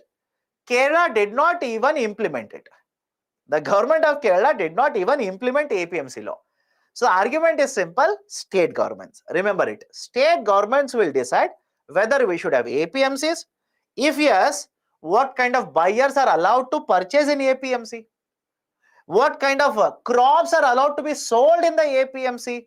All of it will be decided by the respective state government. Now look at the point and let me know. State government is setting up an infrastructure like this. Food Corporation of India will use the infrastructure. Will the buyers pay certain charges or not? Is the logic okay? Right, earlier when I was discussing food subsidy, I was telling you about APMC charges. Right, if there is infrastructure which is provided, you will go to that market, purchase it. Will you not pay certain charges for having provided this kind of infrastructure? Answer is of course yes. That's the reason one of the procurement incidentals that I've written in the slide is the mandi charges, APMC mandi charges. Now come to the next point. Here. You again same example. You own Britannia company. Now you will go to, let's say, you will go to UP mandi. You will go to a mandi in the Uttar Pradesh. You will take a license there. You will take a license because you want to purchase. You'll have to take a license. So you will take a license and purchase certain crops in UP. Now look at the question and answer it. Can you use the same license to go to, let's say, Madhya Pradesh and purchase from the mandi in Madhya Pradesh? Let me know. You have gone to UP, you took a license, right? You are one of the traders, you took a license, you purchased, right, in mandi in Uttar Pradesh. Now, can you use the same license in the Madhya Pradesh mandi? It will not be allowed. Why? State government. State government will change, right, from this state to another state. Two different state governments. Laws are different. So you'll have to take a license, one in UP. You'll have to take one more license in MP. Is it good? Right? Look at this. For doing business, is it good? Imagine a company such as Britannia, do you think they will purchase only in 2 states? No, they'll be present in multiple states. Multiple states means multiple licenses, right? Don't you think it is very difficult to conduct a business like this? Rather than this, what if I say you need only one license? Take only one license. You can purchase it from any mandi in India. Which one is better for you? Right? Is the logic okay with all of you? Rather than taking multiple licenses to purchase in multiple mandis, take only one license. You can use it to purchase in any market. Don't you think second system, I'll use a term here, unified license. Unified license is always much more beneficial. It will provide a lot of advantages for the traders. Now we have introduced that system. I'll come to that. There's a system by the name of ENAM. E-National Agriculture Market. ENAM. What's the beauty of the ENAM system? You need to have only one license. Unified license is sufficient. You do not require multiple licenses. You need to have only one license. That's it. Okay, so these are certain points. Now there is a problem here. With the APMC model, there is a problem. What is the problem? Let's go point by point here. First one, I've already told you. If you want to participate in multiple mandis, you are supposed to have multiple licenses. That's a problem, by the way. Second problem, look at certain terms which are written here.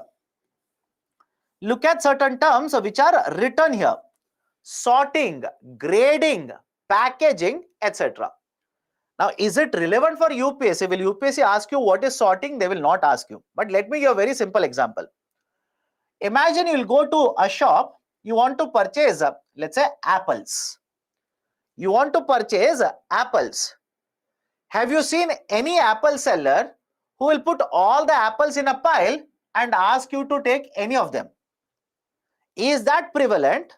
Or I'll give you a second example. You will go to the seller, he has nicely arranged apples. Some of them are peach red. Some of them are shining like this. Some of them are Indian apples. Some of them are kept in a bottle, right? A long bottle like this, very, very small apples like this, etc. What is that concept? This is called as sorting. This is called as sorting. Sorting means separating. All of you agree? Sorting means separating. Right, sir? Why should we separate? Do you think all the apples will have the same quality? Think of it. Do you think all the apples will have the same quality? Of course, no. Some of them will be apples from Shimla. Some of them will be local apples. Some of them will be half rotten already. Some of them are imported. So quality will differ. So when the quality will differ, you need to separate them. This is called as sorting. And when you sort, you'll have to give certain quality standard to all of them. You'll have to put a term organic apple.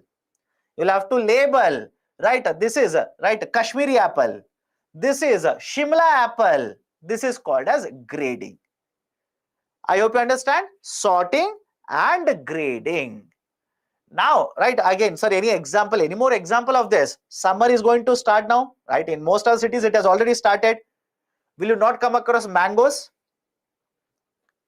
Right, apply the same logic to mangoes. You'll go to purchase mangoes. Do you think every mango is put in a pile? You will jump into the pile and keep on searching which mango you want to purchase. No, you will see Bagenpalli mango kept separately like this. Right, this mango separate, Alfonso separate, etc., etc. What is the idea? Sorting and grading. Now have a look at this.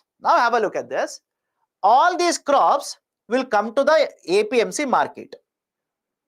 Don't you think the APMC market should have infrastructure for warehousing, sorting, grading, and packaging? Any problem with this?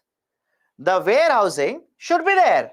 Sorting, grading, packaging infrastructure should be available in the market. But do we have sufficient warehousing infrastructure? Already you know the answer. Do we have sufficient sorting, grading, and packaging infrastructure? Again, answer is no. So there is a problem with respect to infrastructure that is available at APMC mandis. So the mandis are imposing charges from you, collecting charges, but the infrastructure that they have is very inferior. That's a problem with the APMC market. And I'll tell you one more point here. In one area, let's say there is one mandi, one market like this. Don't you think it will act as a monopoly? Think of it. Right? In one area, there is only one market, one APMC mandi like this. Don't you think it is basically an application of monopolic structure or monopolistic market here? That is, only one market is there. You want packaging infrastructure, but they don't have it. What is your option? You tell me. You want a packaging infrastructure, but they don't have it. What is your option? There is no option. Only one market is there. Whether you like it or don't like it, go to that market. Right? So there is no competition. It is a monopolistic market. APMCs will act as a monopoly there. That is problem. That is very bad for the competition. Okay, so these are some of the issues. These are some of the issues regarding the functioning of APMCs in India. Private mandis are not there. APMCs act like a monopoly. Multiple licenses are required for traders. Sufficient infrastructure are not there, but the charges are imposed and collected by the APMCs, by the APMC mandis. So what is the solution to all of this? What can you do in order to address all of this? Right? Government has introduced the concept of e-NAM. Right? Very, very famous now. Government has introduced the concept of, center by the way, concept of e-National Agriculture Market. Now, what is the concept of e-NAM? Please understand this. This is not a separate market. Do not imagine there is one more market. No. What government says is, APMC mandis will be connected with internet now. Simple. All the APMC mandis are connected now. Right? For example, imagine you are a farmer.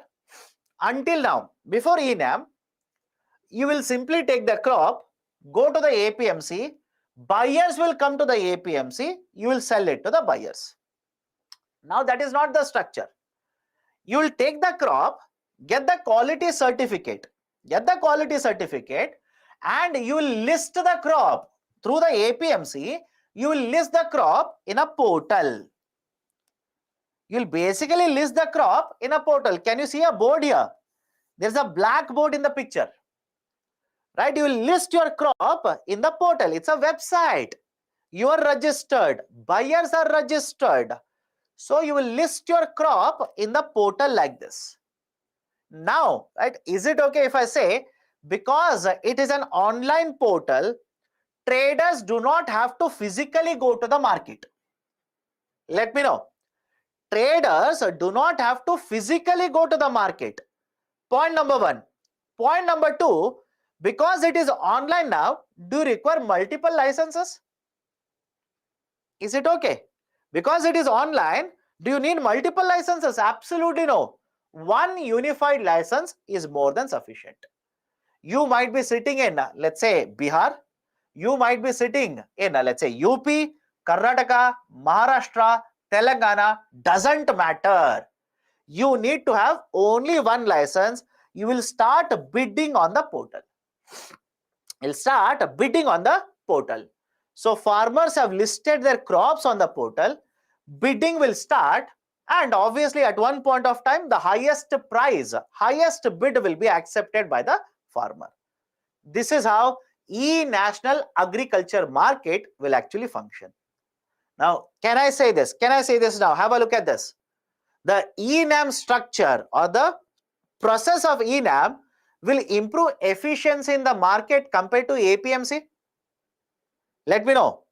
Compared to only APMC, now the e-NAM, right? e-NAM will provide you much better returns because you can get access to multiple states now. You can get access to multiple mandis. You do not have to literally go there. You do not have to physically travel all the way. You can simply sit in your office, open the laptop, start bidding for it. Start bidding for it. Right? So number of traders will increase. Number of buyers will also increase. competition will increase, right? You can get access to multiple markets. All these are the advantages of e-national agriculture market, right? So the government of India has given the duty of managing and implementing the e-NAM portal to one authority, SFAC, Small Farmers Agribusiness Consortium. Okay, right? The SFAC will be responsible for the implementation, or it is the agency responsible for the implementation and maintenance of this portal by the name of e-National Agriculture Market. Right, so this is a basic idea, and for this, Government of India has allocated funds, right? Various mandis will be allocated funds for integrating into e-NAM through one more fund called as Agritech Infrastructure Fund. Agritech Infrastructure Fund has been set up. APMCs will be provided assistance to integrate with e-National Agriculture Market. So these are certain important points regarding e-NAM. Right, I've given you certain information here. Please go through this. For example, I've given a map here.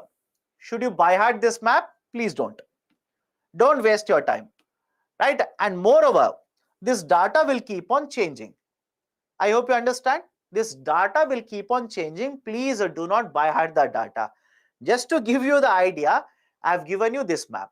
Right, so more and more APMC mandis are being brought onto the e-NAM system now, and Government of India is actually promoting trading of more and more crops, right? Allowing more and more traders to participate and allowing more and more farmers to get registered under the concept of e-NAM, right? E-National Agriculture Market. But having said so, right, there are certain issues under e-NAM, certain problems associated with e-NAM. Right, we'll start with the problems next class. We'll continue with the problems next class. So we'll stop the discussion here today. Right, we'll continue with the issues related to e-NAM in the next class. Next class, by the way. Okay. Now, before I wind up the session, let me address your questions. Is APMCs only benefit for traders or businessmen?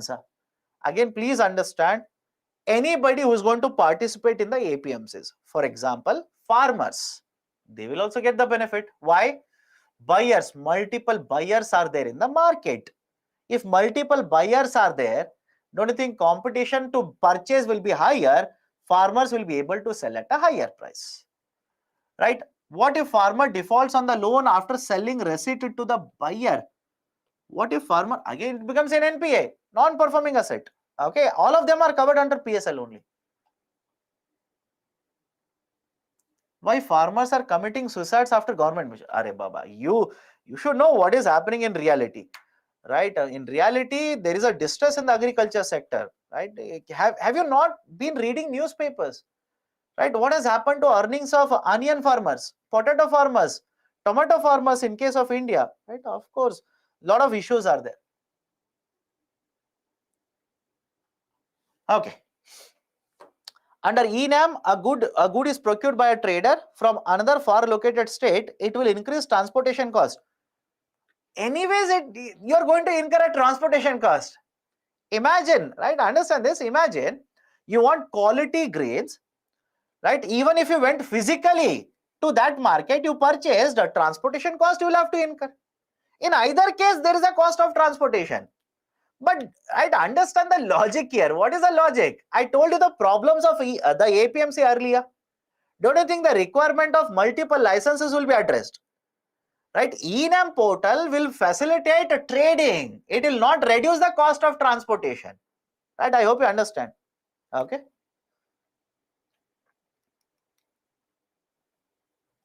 Will the long-term loan cover crop destroyed by rainfall or locust? Please understand, any type of a destruction of the crops, it will come under Pradhan Mantri Fasal Bima Yojana, PMFBY.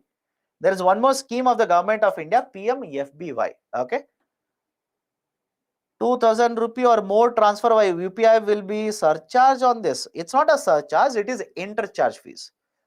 Right? If you're going to transfer more than 2,000 rupees, make a payment of more than 2,000 rupees from your UPI wallet or wallet using UPI, intercharge is imposed on it. What is grading? Grading means providing quality. What is the quality? Right? What is the quality of the crop? What is the quality of the product? Providing for the quality. That is called as grading. Okay. How PMGKAY reduce burden? Please understand the statement. The merger of PMGKAY with the NFSA reduce the burden. Right? Understand the logic here. Under NFSA, you are giving 5 kgs, right? You are incurring subsidy. Under PMGKAY, you are giving free of a cost. Now, if you bring the PMGKY under NFSA, don't you think rather than giving more food grains, now you will be giving lesser food grains? 5 kgs, 5 kgs, now only 5 kgs. That too free of a cost. Obviously, the subsidy burden on the government will come down.